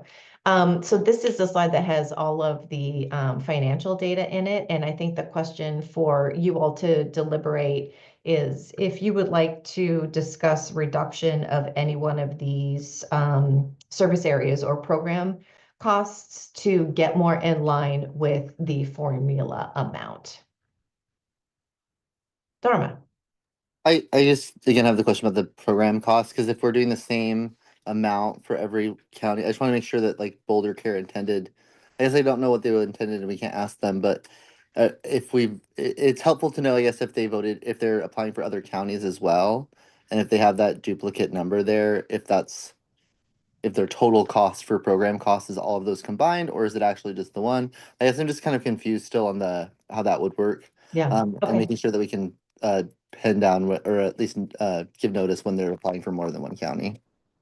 Thank you. And Morgan is right. I totally misspoke. It's $11,000. It's not $11 million. While Amy is talking, could Jason could you pull up is there a way to look at Boulder Care across the state to identify which other counties they're applying for, knowing that we need to focus specifically on Baker today? Amy? They're applied in every county. Just FYI.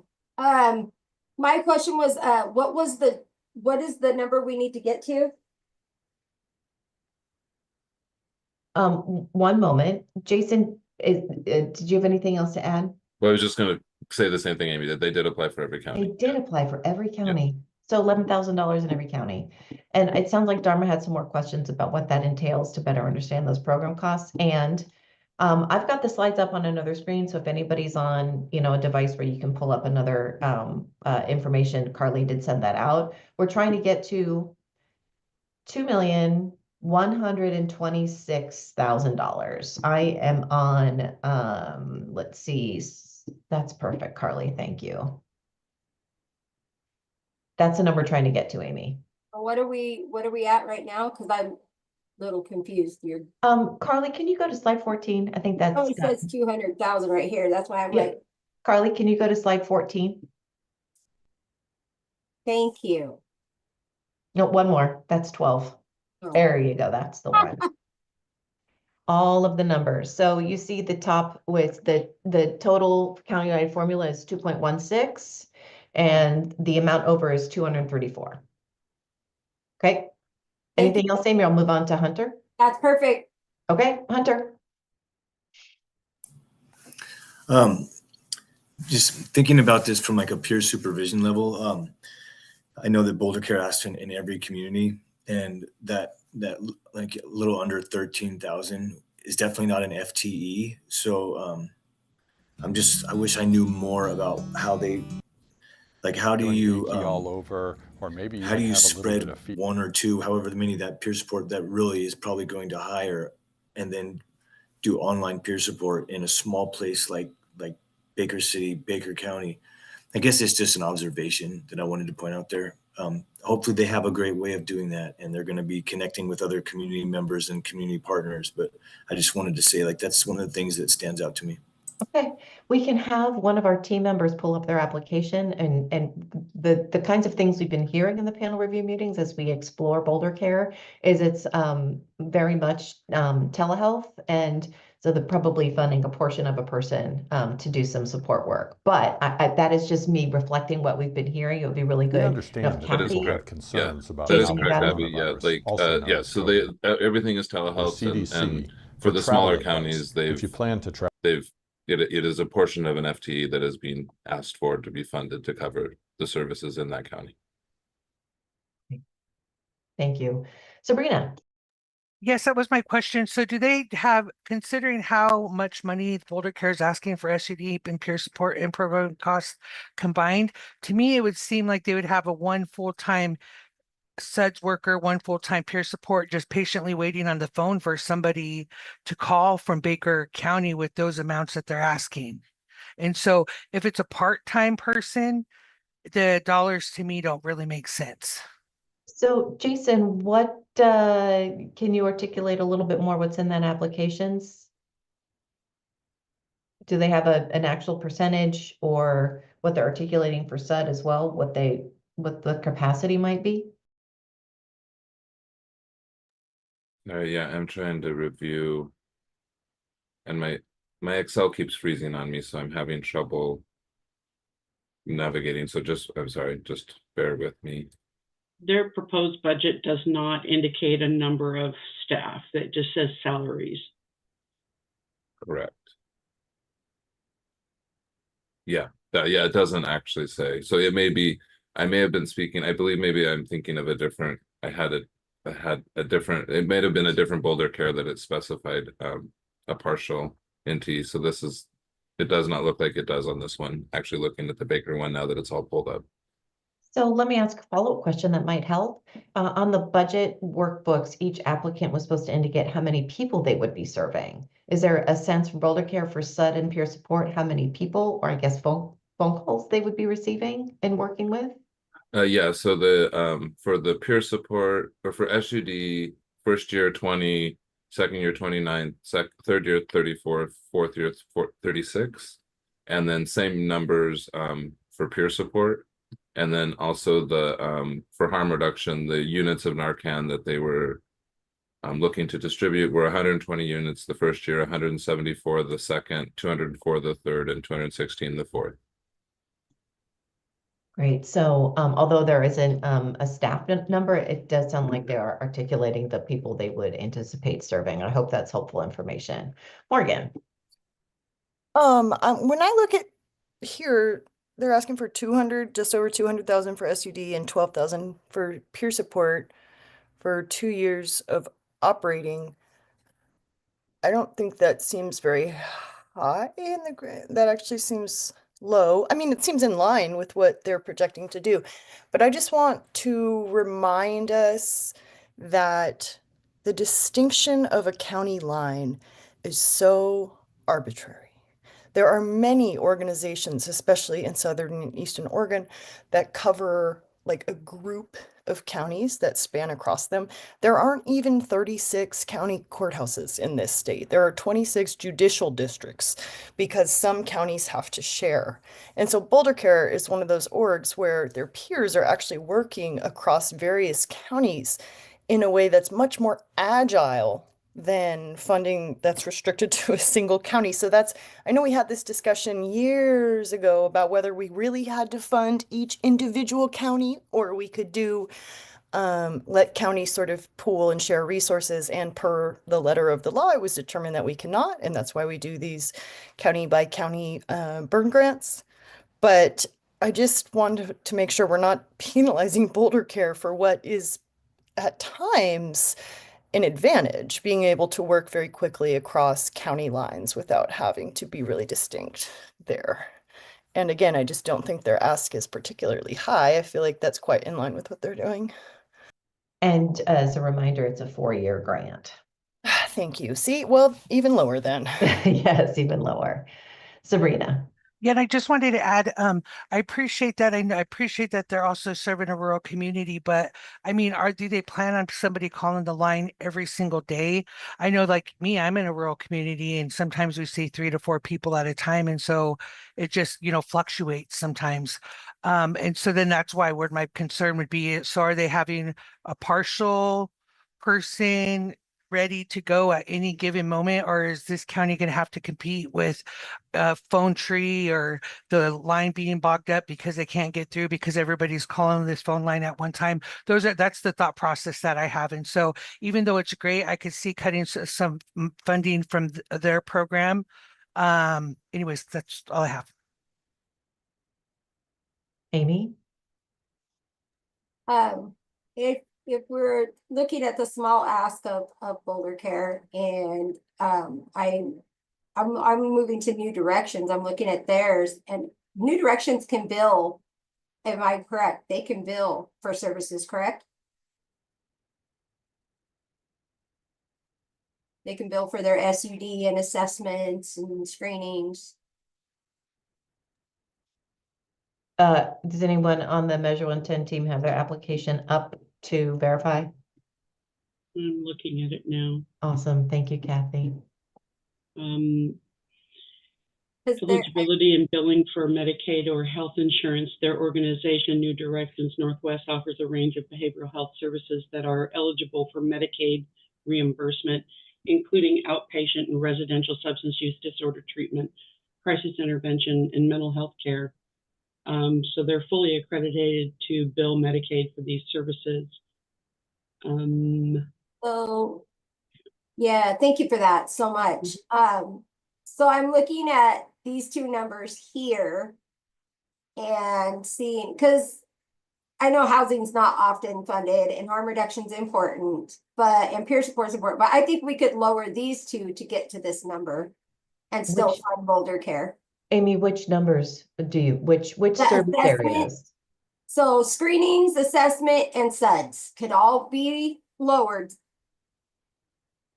to meet this number. That we are that we need to 234,000.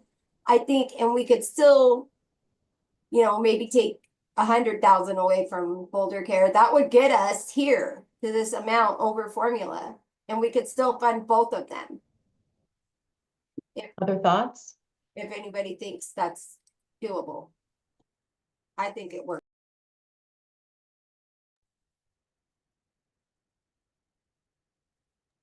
I would be fine with that. So y'all approved using the formula as I think you called it a guideline as a starting point for your deliberations. So I'm curious what your recommendations or thoughts are to get, if you want, closer to the 2.126. There's a couple of different ways you could do it, just to offer for conversation. You could prescribe. We want New Directions to reduce, assessment to this number. And another way to go would be to go back to New Directions in the negotiations phase and say, we wish we could grant you your full 2.125 that you asked for. We're sorry, we only have 1.8. What's the best use of those dollars to serve your community? How would you all like to proceed, Amy?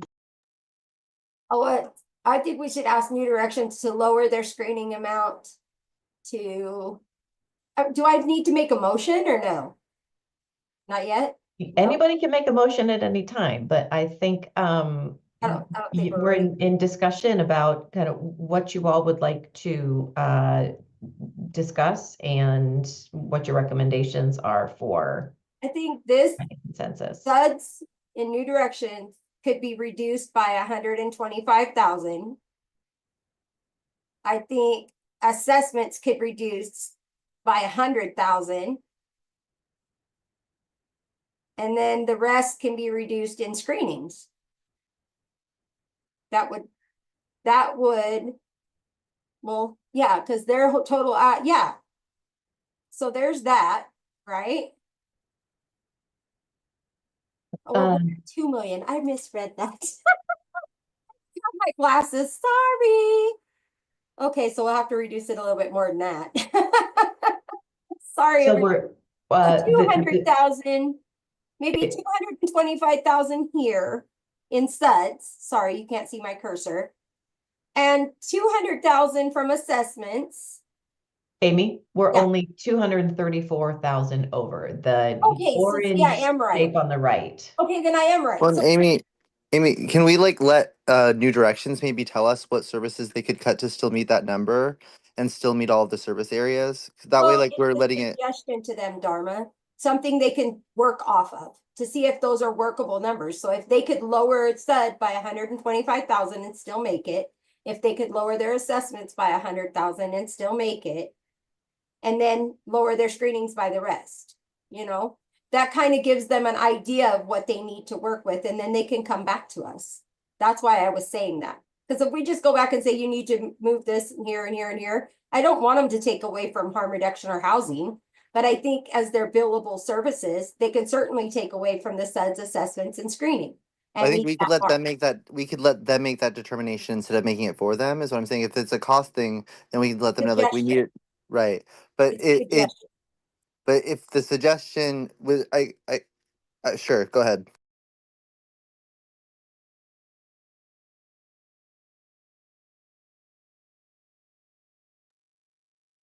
I can't tell Amy if you're talking or not. It's just a suggestion to give them an idea of the areas that they might want to revamp, that they could revamp if they could come back to us with, a doable presentation of their services, right? And that meets the number that we need reduced. And just as a suggestion, we could say, this is what we came up with. Maybe if you have a different idea, present it. It's just a suggestion. Okay, thank you, Amy. Zeb, and there was some conversation in the chat too. Zeb, go ahead, please. Yeah, I was just going to say, kind of in line with everybody, but just a different way to look at it. I mean, my math is on my calculator here.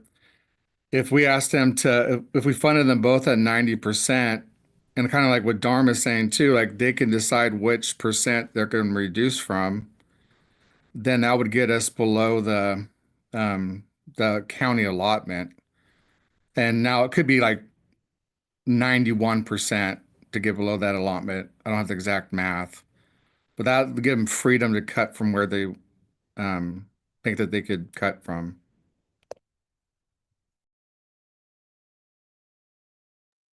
Dharma.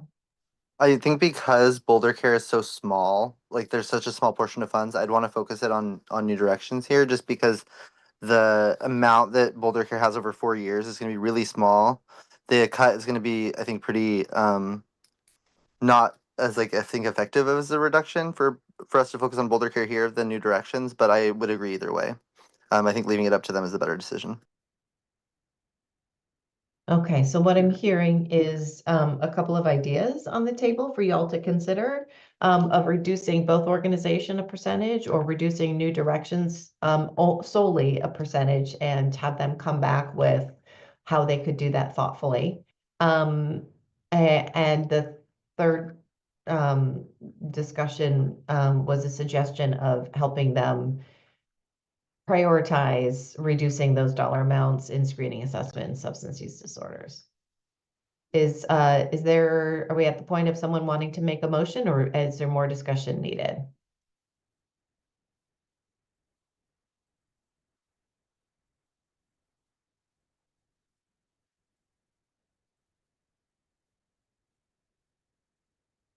I'd make the motion to Oh, you just muted, Dharma. make the There you motion go. to have Boulder Care, or sorry, New Directions reduce their proposed budget by the amount of the overage on the screen and and approve the burn otherwise as I presented. second that motion. Okay, Dharma motions and Leticia seconds. Discussion? The motion being, I'll just summarize, leaving Boulder Care as is and reducing New Directions, the amount of the overage, which is 230 something thousand, to get to the formula amount and to hear back from them about what that would be. Oh, thank you, Kathy. Motion of New Direction reduce their budget to the amount over to meet the county formula allocation. Great. Any discussion? Dharma, does that meet what you were saying? Absolutely. Yep. Look at this. It's like magic in the chat. There's the new number from Jason. Thank you. All right, any discussion? All right, hearing none, roll call vote. I'm gonna get some water. I'll be right back. Go ahead, Carly. Amy, how do you vote? Yep. Carlos? Is he still here? Dharma? Yes. Hubert? You may have stepped out. Or no, Hubert, you're still there. Are you able to unmute to vote?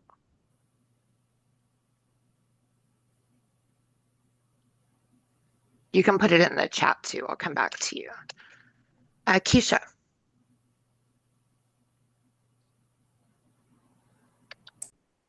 Leticia? Yes. Morgan? Yes. Nicole? Yes. Onisha?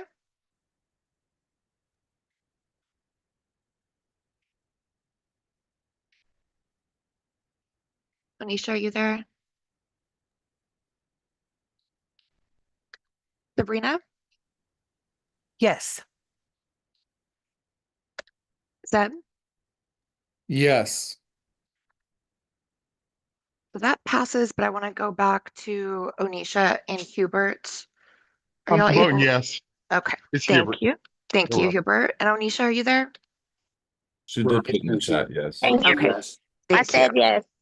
Can you hear Thank me? you. Yes, thank you. And that passes with 9. Did you hear Ryan as a yes as well? Ryan, I'm so sorry. I don't know why my eyes just skip over your name on the list. It is not intentional. I feel like I just didn't make the list today. It's all right. I'm so sorry. Who seconded the motion? Who seconded? Leticia. Leticia. Thank you. Thank you, Kathy. We are keeping diligent notes to ensure that all of the decisions all along the way are fully documented and kept and all those good things. Yay! I hope that worked for y'all. that is the information we'll continue to go through. And if there's other things or y'all want like full applications or anything else, please holler. We'll make that available. And I just really want to thank Jason and Carly and Kathy and everybody for just being so available and being able to just pull up the applications and read us information that y'all need. So Jason is heading out for a much needed vacation. We'll have to make sure to get just ample a la Jason Hall support to get us through these meetings as well. It is 3:52. We are to meet till 4:30, correct? I believe that's the case. Do y'all want to dive into another county? Yeah, let's do it. I don't even remember who's next. Let's go and see what happens. Thanks, Carly. Yes, party hats, all the party hats and noisemakers. Sorry, they closed again. I don't know what is happening with my computer today. Just give me 1 minute. No worries.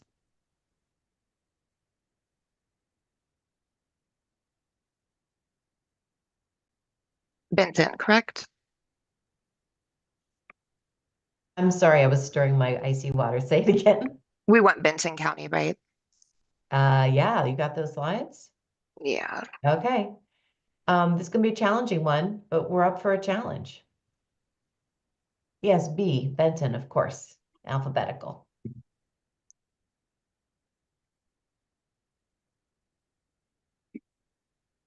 Okay. And the orgs are on the second page when we get to that. That's right, you did share that with me. Zeb, before we start, your hand is already up. Oh, and Thomas too. Oh, you bet conflicts. Yes. Yeah, I have an actual conflict for Benton County with Phoenix Wellness Center, being a clinical director and part owner. So I'll be muting and turning off my camera. Okay, we'll miss you, but thank you. Dharma? Can you go to the second slide so I don't miss any? I just want to. Yep, you got it. Yes. So this is the same call for conflicts, and these are the applicants. So I have a conflict of an actual conflict with Benton County, Corvallis Daytime Drop-In Center. I'm sorry, I'm not wearing my glasses. And Samaritan. I work on contracts with all of those folks. So thank you. Thank you. And thank you both for voicing those conflicts. Are there any other actual or potential conflicts with these providers in Benton County?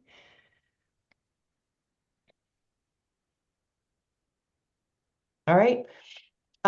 Hearing none, please let's move forward. Same story, different day. All right, here we go.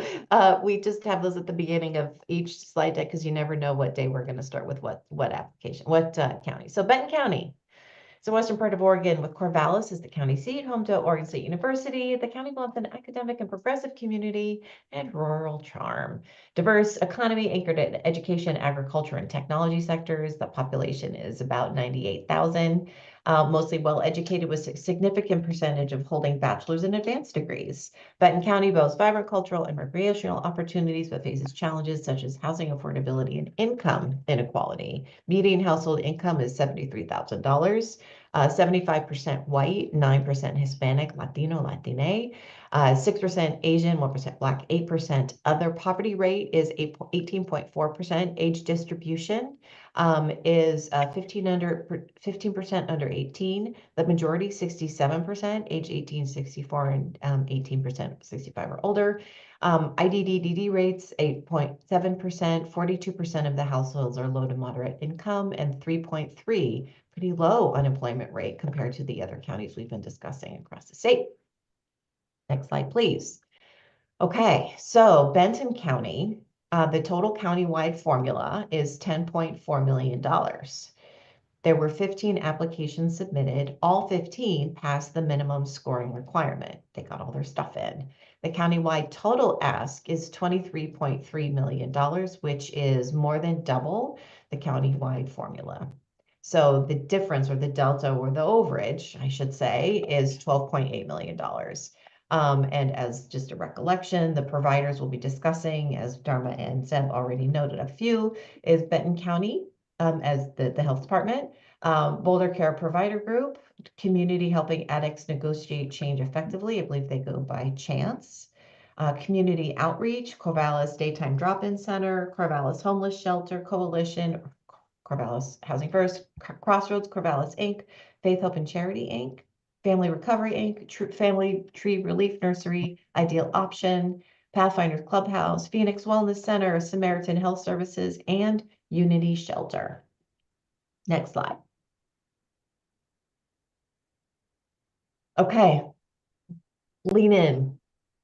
So what we're seeing here are the distribution between the existing burns and the recommended applicant burns. So on the left in the yellow, the current burn partners or funded providers are the Benton County Health Department, Chance, Corvallis Housing First, Family Recovery Inc., Family Tree Relief Nursery, and Pathfinders Clubhouse, which was funded for supported employment only, which is not a discrete service area in this go-round of the grant of these next 4 years. And so you can see with those lighter yellows that Benton County Health Department was funded for harm reduction, Chance for peer support housing, and you can take that in amongst yourself, and if you have any questions, let us know. Moving down to the review panel and what they recommended moving forward, something doesn't line up. Yeah. That first row. I'll start from the bottom while the team shuffles around to see what the difference might be there. Unity Shelter was recommended for peer support housing and harm reduction. Phoenix Wellness Center. So the bold is hard to see here, but Unity Shelter, Phoenix Wellness Center, Corvallis Daytime Drop-In are all new applicants because they are not in bold, because they are italicized. So existing burns are the ones in bold, which is the Benton County Health Department, Chance, and Family Recovery Inc. Can someone try to clarify what's going on there in that first row with the review panel recommended burn, and that is highlighted? Should that be a different provider?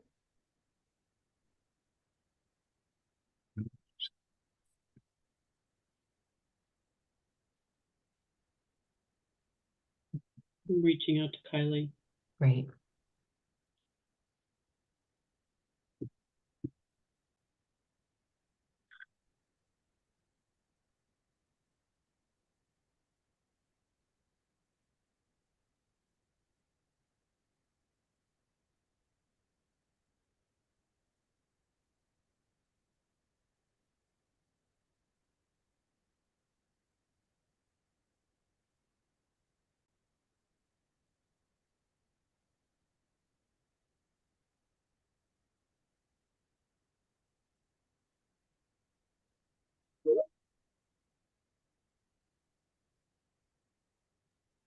So basically, we're seeing that first line, the review panel recommended burn should not have any colors next to it, or what is the actual question that we have? Yeah, was that just relating back? Mhm. Hi, Kylie, if you can hear us. SUD and peer support are filled with blue, but that looks like that belongs to review panel recommended burn, and I'm trying to dig out and understand if that should be a provider or what the error is there.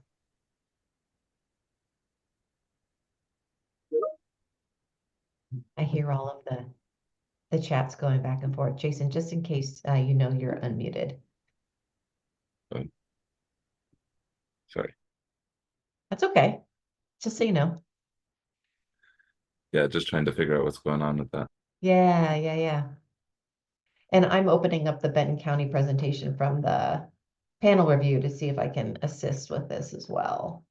And we have a decisions tracker, which has that information, which I know was just updated. Let me see if I can open that as well. Sorry, folks.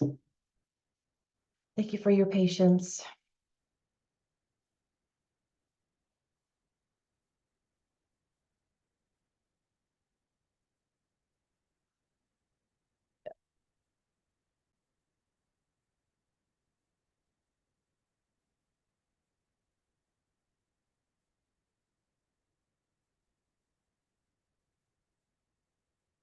The partners that were recommended by the review panel are Chance, if this is helpful, I hope, Corvallis Daytime Drop-In, Family Recovery, Phoenix Wellness, Unity Shelter, and possibly Benton County Health. So I just want to make sure we know what those rogue cells are and that we're being clear on them.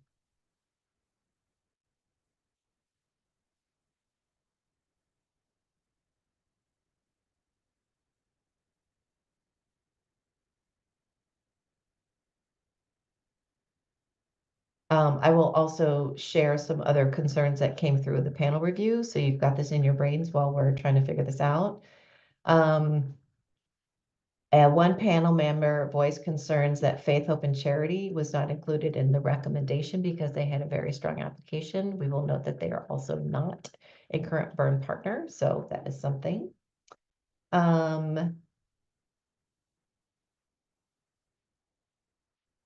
Yep, those are all that are applicable here. Concern with the large difference in the scoring between the two reviewers for the Corvallis Homeless Shelter Coalition. Morgan. Could I see a list of all the orgs that applied in this county? Yep, for sure. We can advance to that. There you go. This is everybody, I believe. Thank you. We can go back to that. I just really wanted to make sure that there was something going on in that dealio. Okay, so Benton County Health Department applied for housing and harm reduction. Y'all know the green, blue, and orange. There were no service areas that were not recommended. Boulder Care Provider Group, sub-peer support and harm reduction with that $11,000 program cost repeated. Chance applied for peer support at 1.7 million. Community Outreach had a housing ask and has all of their costs loaded into the program costs, excuse me, at 356. Corvallis Daytime Drop-In 1.2 for harm reduction. Corvallis Homeless Shelter was $1 million and one reviewer recommended that. Corvallis Crossroads was not recommended by the reviewers and looks like they applied for housing but didn't put the money in their program cost and not in the housing area of their budget. Faith, Hope, and Charity, the reviewer said they had a strong application, but they were not recommended for funding. At 1 million, Family Recovery can see everything but harm reduction, Family Tree Relief Nursery, no SUD or housing, but the other service areas ideal option at SUD. Pathfinders, peer supports, their harm reduction does not have a number in that. We can check on that. Phoenix Wellness Centers, the first 4 areas, not housing or harm reduction. Samaritan Health, screening and assessment, and finally Unity Shelter. And the orange highlights on the left are the current grantees, and you all indicated a desire to be thoughtful about continuity. Morgan. But Boulder Care didn't get recommended for funding, right? That is correct. I would be curious why, when I see there was a reviewer alignment here. I understand that Boulder Care services are non-traditional, but I thought what we were looking for was innovation. And just being able to provide low barrier, often same day mat services through an app, whether the person has a phone or a peer mentor has a tablet. I just feel like that's the peak of innovation, and I just hope we're not penalizing them because they don't have brick and mortar facilities. There was, if I remember correctly, a lot of discussion about that. And I think this is a really tough county because it is more than double the funds available is the ask. So there was a lot of very hard, not decisions, but conversations about how to recommend this thoughtfully to you all. And Boulder Care is not a current provider. They're not currently part of the burn. And I do recall there was a conversation about Benton County Health and that folks really wanted to prioritize community-based organizations, but there was some knowledge that Benton County is also a big harm reduction provider and also gives supplies and kits and things to providers through them. And so that was the possibly Benton County Health, because indicating that they are partnering with other community organizations to provide those harm reduction supplies. So I just put in the chat who the organizations that the panelists recommended. And you can see the possibly Benton County Health was first. Chance, which is an existing burn, they did recommend for funding. Corvallis Daytime Drop-In was a new applicant that was recommended. The Corvallis Homeless Shelter Coalition was something that folks did not recommend, although we did not weigh it, which y'all may prefer to do. One of the two panelists recommended that, so that's something for y'all to talk about based on our conversation earlier today. Corvallis Crossroads and Hope, Faith, and Recovery were not recommended for funding, and they are new applicants. Although one of the reviewers wanted to make sure that they put into the space that Faith, Help, and Charity had an incredibly solid application, and they were concerned, voiced concerns that they were not included as their application was strong. Ideal Option was not included in the recommendation and is a new, not an existing burn partner. Pathfinder was not recommended to move forward. They are an existing burn. So again, based on your continuity, building on successes conversation this morning, that's something for you all to think about and consider. And then Phoenix Wellness was recommended for funding, and that is a new applicant. And Samaritan Health Services was not recommended, and Unity Shelter was recommended for funding. And so that is a new provider, not an existing one. So that is what Benton County has on deck. Do we know what happened with this slide previously with the blue yet?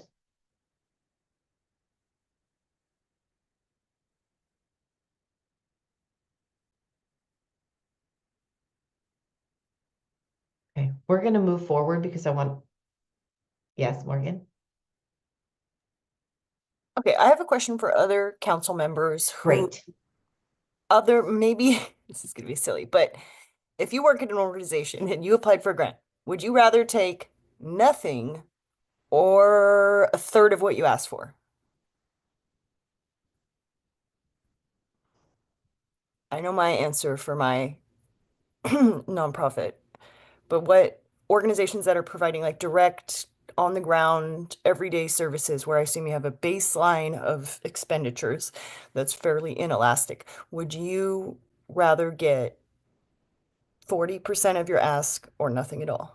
Do we have any other EDs here? Hunter said a third. Oh, I'm sorry, Hunter, and your hands up. Please go ahead. Yeah, I think definitely a third or 40%. I think that when grant writing, the idea is to, aim for the fences, and of course you would accept what you can.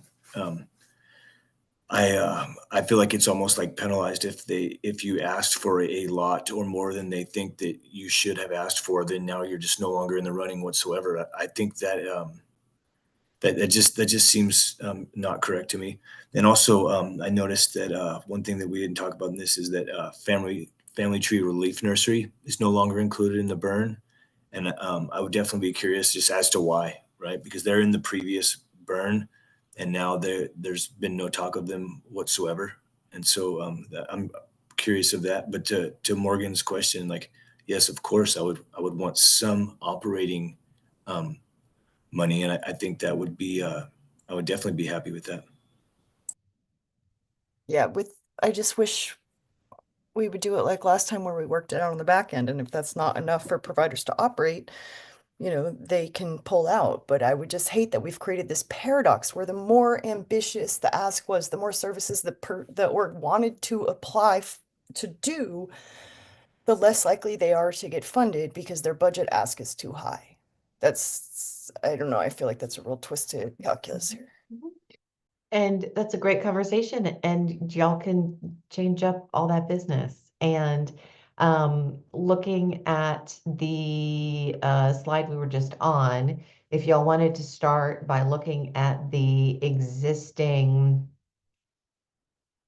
the ones in orange, as Hunter, I think you said the family, oh, thank you, like magic, Family Tree Relief Nursery, Family Cover Inc. and others. Would it be helpful if one of the Measure 110 staff who are whizzes with Excel spreadsheets kind of like pulled all these out and put them in a table so you could see what that looks like? Would that be helpful?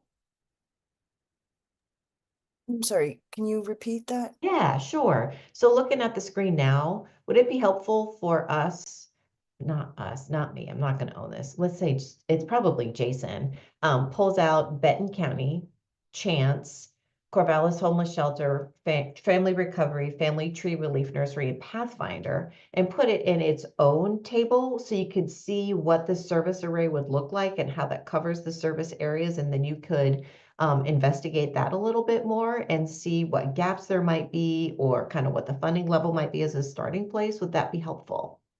Yes. Okay, we're going to do math together in public. It's, again, my favorite activity. So that means, Carly, if you could stop screen sharing, and Jason, goodness, we're going to miss you when you're gone, but we know Ariana's going to do an amazing job filling your big shoes to do math in public. But we're going to put up a new screen and show a new spreadsheet of what that would look like with the right areas. So you'll see what the service areas are, how much money is in there, and what the total is. So you can begin to inquire that and then look at your other resources about the other applicants. If there are other providers that you wish had been included and you would want to spend the money a little bit more. Sabrina. I just want to make sure that I'm correct in what we're doing. So that what he's creating is another kind of like a proposal that we can look at to see what it would look like if those providers were included separate from the providers on the previous slide. Yes, but I wouldn't call it a proposal. I would just say it's a tool. It's a decision-making tool to help support your contemplation of what's on the table. Does that sound good, Sabrina?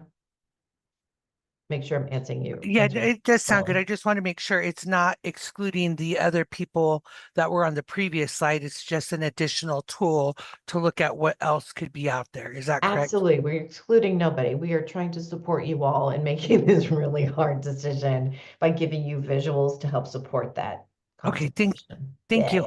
Yeah. Morgan.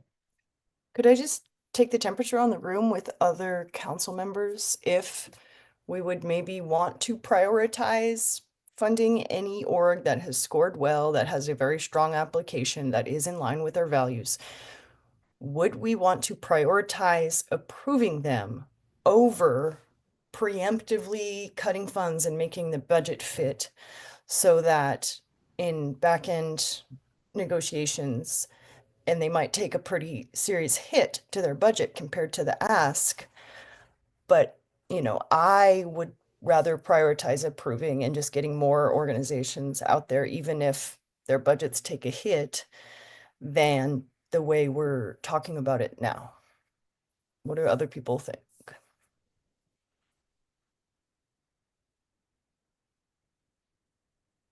Hunter. I definitely agree with that. I think what Morgan is speaking to is and then letting the organizations figure it out on the back end.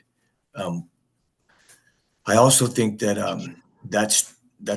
my only thing with that is that's tricky because these are organizations that are possibly have been stood up by the previous funding cycles.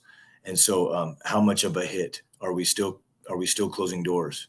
But I do agree with Morgan that just automatically you ask for too much or there's not enough money here for everyone. Sorry, it's kind of a crappy way to do it as well. So I guess I don't have an exact answer, but just an opinion on it.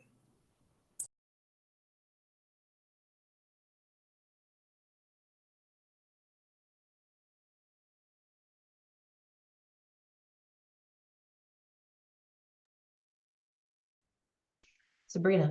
Yeah, I also think that organizations shouldn't be penalized for shooting for the moon and the stars because some people assumed or knew that they were going to have to, their budget would be cut. So it would kind of like end up even for them. And so I'm also in favor of not penalizing other people. And I'm not sure if that would have to be in a vote, but that's also my train of thought as well.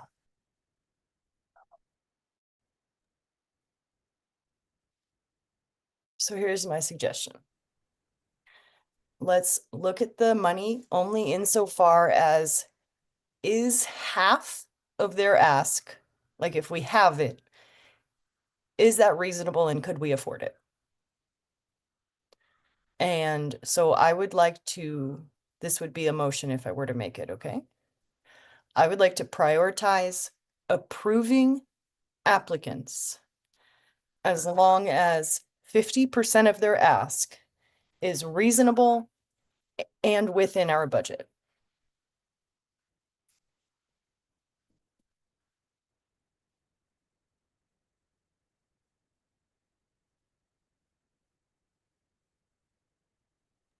Anyone?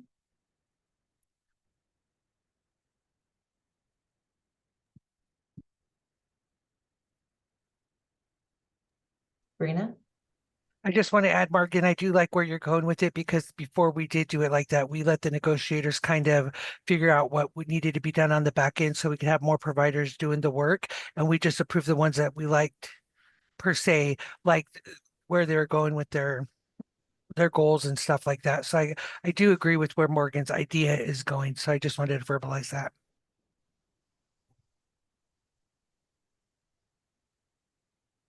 Yeah, Leticia. Sorry, I was trying to find where to raise my hand. I was like, I'm just gonna raise it. I like your motion, Morgan. I think I'm getting stuck on the word reasonable. Yeah, that's the one part. I'm like, how do we define reasonable? That's the only thing. But other than that, I think your motion's great.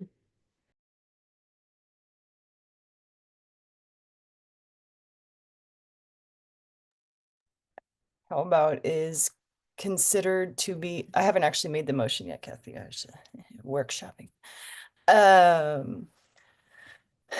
Is considered by the council to be in line with their ask and is within our budget. Does that work? That works. Okay. I would second that motion. All right. I would like to make a motion to prioritize approving applicants as long as 50% of their ask is considered by the council to be in line with the services they say they're going to provide and within our budget. Okay, one more time, please. Sorry. Maybe can we hear what Dharma has to say first, or Dharma, is that discussion for the motion, or Is this in general? Is this in general or specific to Benton County? in general? Okay, because I was not able to discuss Benton County, but I can discuss if it's in general. That's why I'm clarifying. So, because if it's in general, then I think we should consider how much of the budget is being impacted. If we go to 50%, how much does that take away from organizations that are currently funded? So like that part's not considered in that formula. So I'm just a little bit concerned about 50% without it being tapered to where they were at before. Does that make sense? Oh, totally. This wouldn't be cutting them down to 50%. No, but if it did, right? If their 50% is lower than their current budget, what would, I guess that's where I'm concerned. I'm just trying to think of some way where we can approve people and have them work it out in negotiations because, as you know, some orgs are going to have less flexibility in their budget between like the ask and how far we can cut them, while other orgs could take, a pretty serious cut and still be providing services similar to how they proposed it.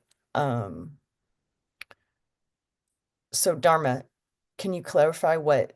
In the previous process, what we did is we asked them before we did this process what their bottom line was. And that's where we didn't have to do this piece now, is that like we asked them what their bottom line was to keep their services at where they were at.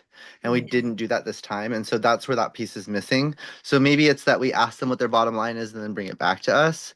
Or we start doing that, because that's maybe going to resolve this problem moving forward, is if we ask them what's the bottom line for existing burn services and then figure out how much of a cut we can do from there.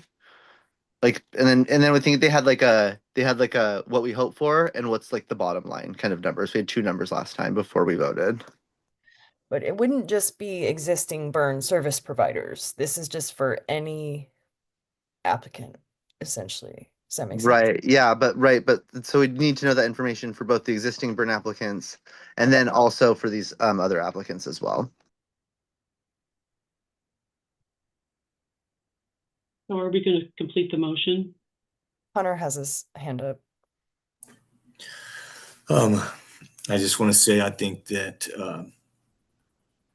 Morgan and Dharma are both right, if that makes any sense. I think we're on the right track here. I think that to make that motion now without having more information may be detrimental to someone, and it may close some doors. But also, I think that I know there's not much time to do all of this, but if we can get some more information from these, entities and see where we can move things around, if that's possible, that would be great, because then existing burn, members in good standing in Benton County can still go forward and do the life-saving services that they're providing, and also new services can emerge. My only concern is that like right now we have started to make funding decisions on these counties, and organizations that had otherwise strong applications are not being moved forward because we're saying we can't afford it. Like Abby said, this is a hard county because the ask was so far beyond the budget. And so I would wonder with DOJ if it's even legally feasibly possible for us to get any additional information from applicants. And B, we are just under such a time constraint here that I feel like we should move forward with it. I feel as long as we are still considering who to fund in these counties, I feel very confident that we need to change this prioritization. Otherwise, really strong orgs are going to get nothing instead of something. I would be very comfortable changing the number that I just randomly pulled out of a hat. The 50%, whether it's 65%, but Shannon has the answer to my DOJ question. I'm not sure I have the answer, but I'll see if I can help. I do have some concerns with at this stage going back to applicants and sort of asking them what would appear to be kind of an amended application with a different budget. I believe that, in the first round of initial funding, right, the OAC can decide, we like these applicants, we want them to move forward, and you give direction to OHA about sort of the structure for grant negotiations. And the grants are going to come back to you with the specific numbers for approval. So I think you can accomplish, Morgan, what you're talking about. Not wanting to cut somebody out because their budget is too large and there isn't enough money. But that should happen after you sort of give the green light and OHA goes into negotiations with individual applicants. But Shannon, that doesn't make any sense because right now we're not funding applications. So they would never move into negotiation because we're not funding the nurse leave relief and we're not funding Boulder Care. So their apps would never move into negotiations because we are upfront preemptively considering the available funding based off the formula and who we approve or deny instead of just their applications on its face. So we are considering something totally external to their application already, but we would never get into negotiations with them. I think I'm confused now, so I don't know, maybe Abby, you can help. I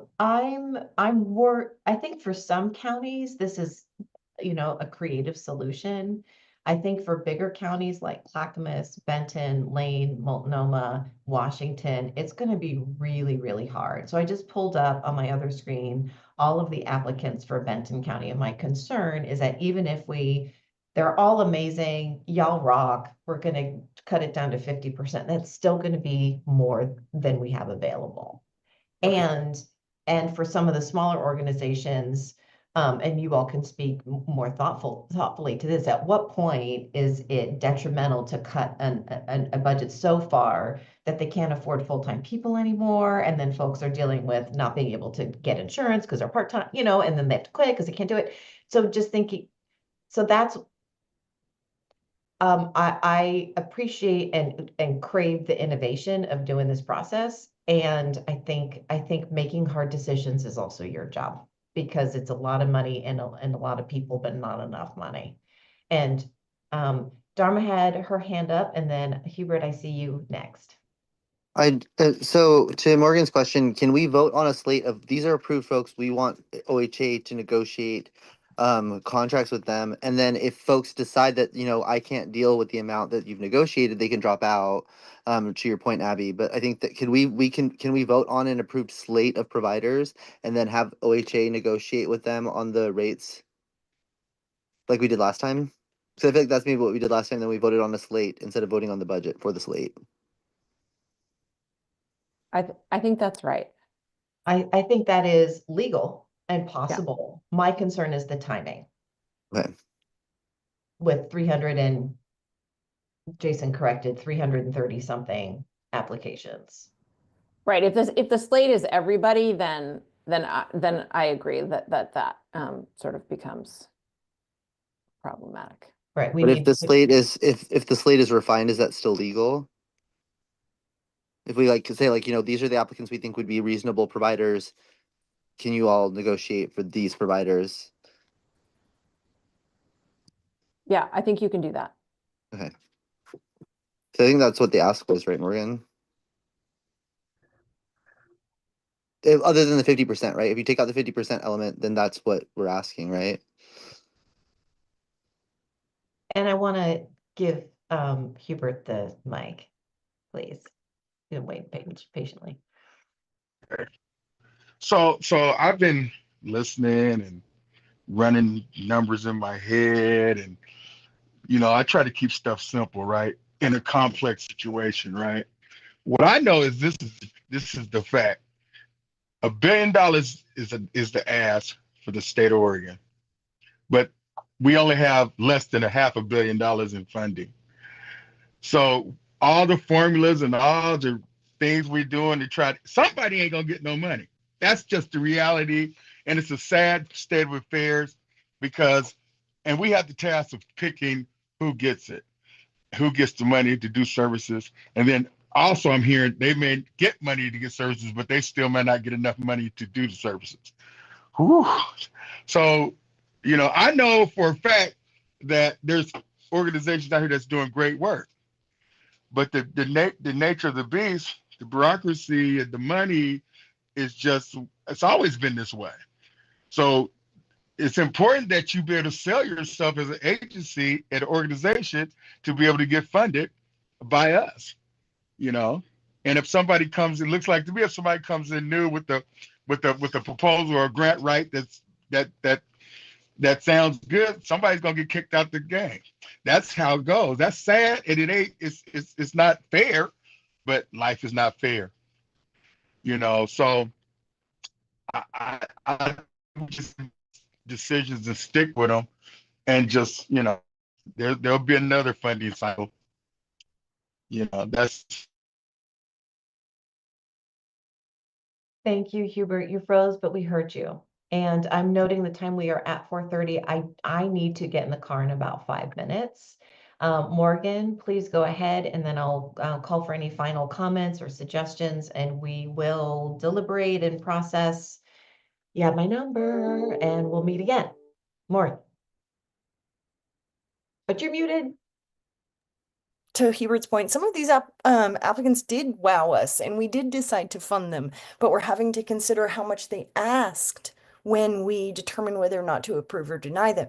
So what I put in the chat is maybe like a hybrid model between what I said earlier and then making those hard decisions like Abby said, where let's raise it. Let's say if it's 70%, if we look at every applicant's, we approve applicants as long as 70% of their budget still fits in the puzzle piece and we can still afford it.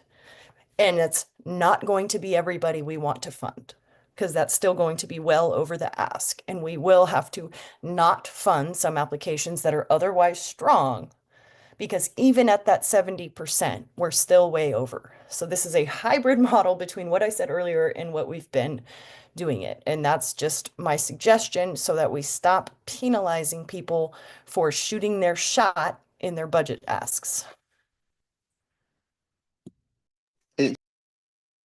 I'd second that. So was that a motion, Morgan? Okay, yes, I would like to make a motion that the OAC prioritize approving applicants that have strong applications that we would otherwise approve, as long as their budget at 70% of that budget is in line with what the OAC would approve, and we can afford it based on the allotment in that county by the funding formula. Second. I want to make sure we capture that. I Kathy. think I'm missing something in there, As long as what the Morgan. And then we can afford it. That's like the kicker is, and we can afford it. Or, you know, and it's within the formula? The total package that we are sending to approve for that county falls within the funding formula. I would say funding formula because that's something you already adopted. Okay. And I mean, I'm sorry, I'm not right. And for the county itself, not just the fund's entirety. But yeah, that county's funding formula. And there are sufficient funds within that county's funding formula. Is that right? Ignore the middle one with the DTRSF. And the funds are within the county formula allocation? Is that what you're talking about? But the first part's okay. That first one's okay, right? Yes. All right. So I'm going to paste that in here. And what do you want to, and is in line with what the OAC would approve and is in line with the county formula allocation. How's that? And is in line with the county formula allocation. Hang on. And for the total ask of all approved applicants in that county. What am I missing? There, hang on. That's my best effort at that second clause to work. Okay. Okay. So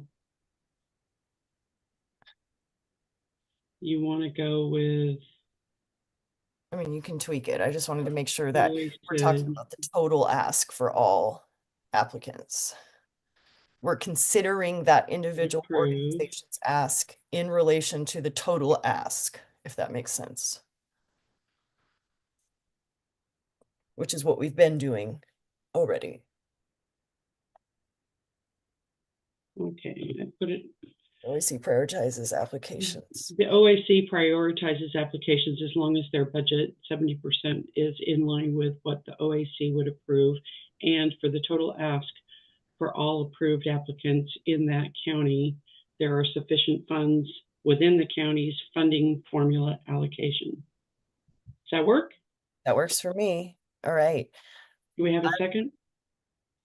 I would like to rescind the motion on the floor, and then I make a motion that the OAC prioritizes applications as long as their budget 70% of their budget is in line with what the OAC would approve, and for the total ask for all approved applicants in that county, there are sufficient funds within the county's funding formula allocation.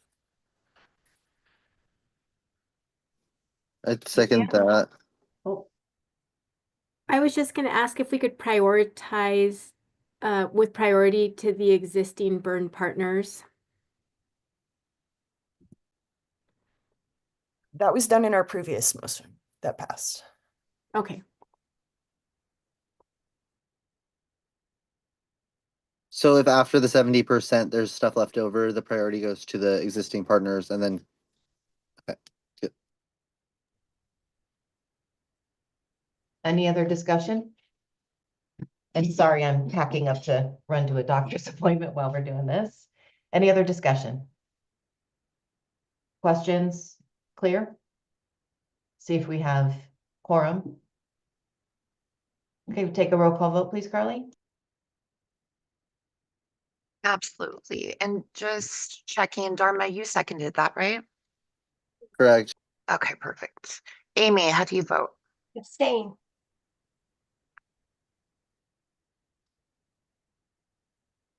Carlos? I think he may have left. Dharma? Yes. Hubert? Yes. Hunter? Yes. Keisha is gone. Leticia?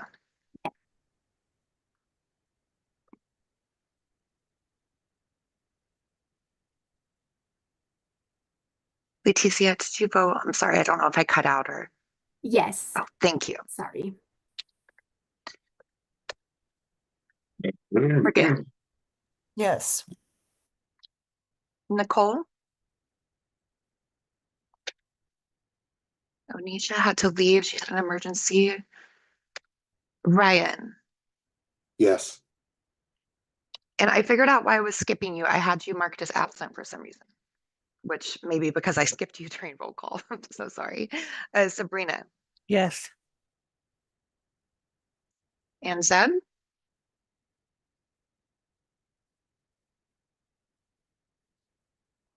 Oh, he came back in. I conflicted out Okay. of this county, so I'm just really, I don't know what I Just can in do. general. Oh, that's right. Yeah, Okay. we'll be adopting this statewide for sure. It just happened to be during a Benton County conversation. All right, so I haven't been able to take part of the conversation, so I still got stuff to say, so I can't vote right now. Okay. It still passes with 7. Okay.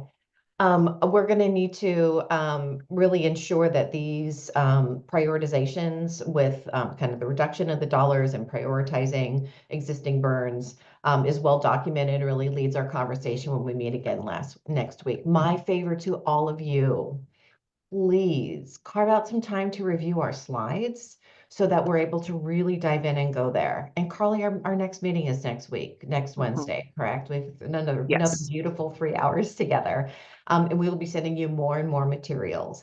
If there are applications where you want the whole kit and caboodle, you want to see the workbook, you want all of that, please reach out to Carly and we will get that to you. But we don't want to send a whole bunch of information out into the world if that's not something you want. But if that's going to help you make these decisions, please flag that for Carly.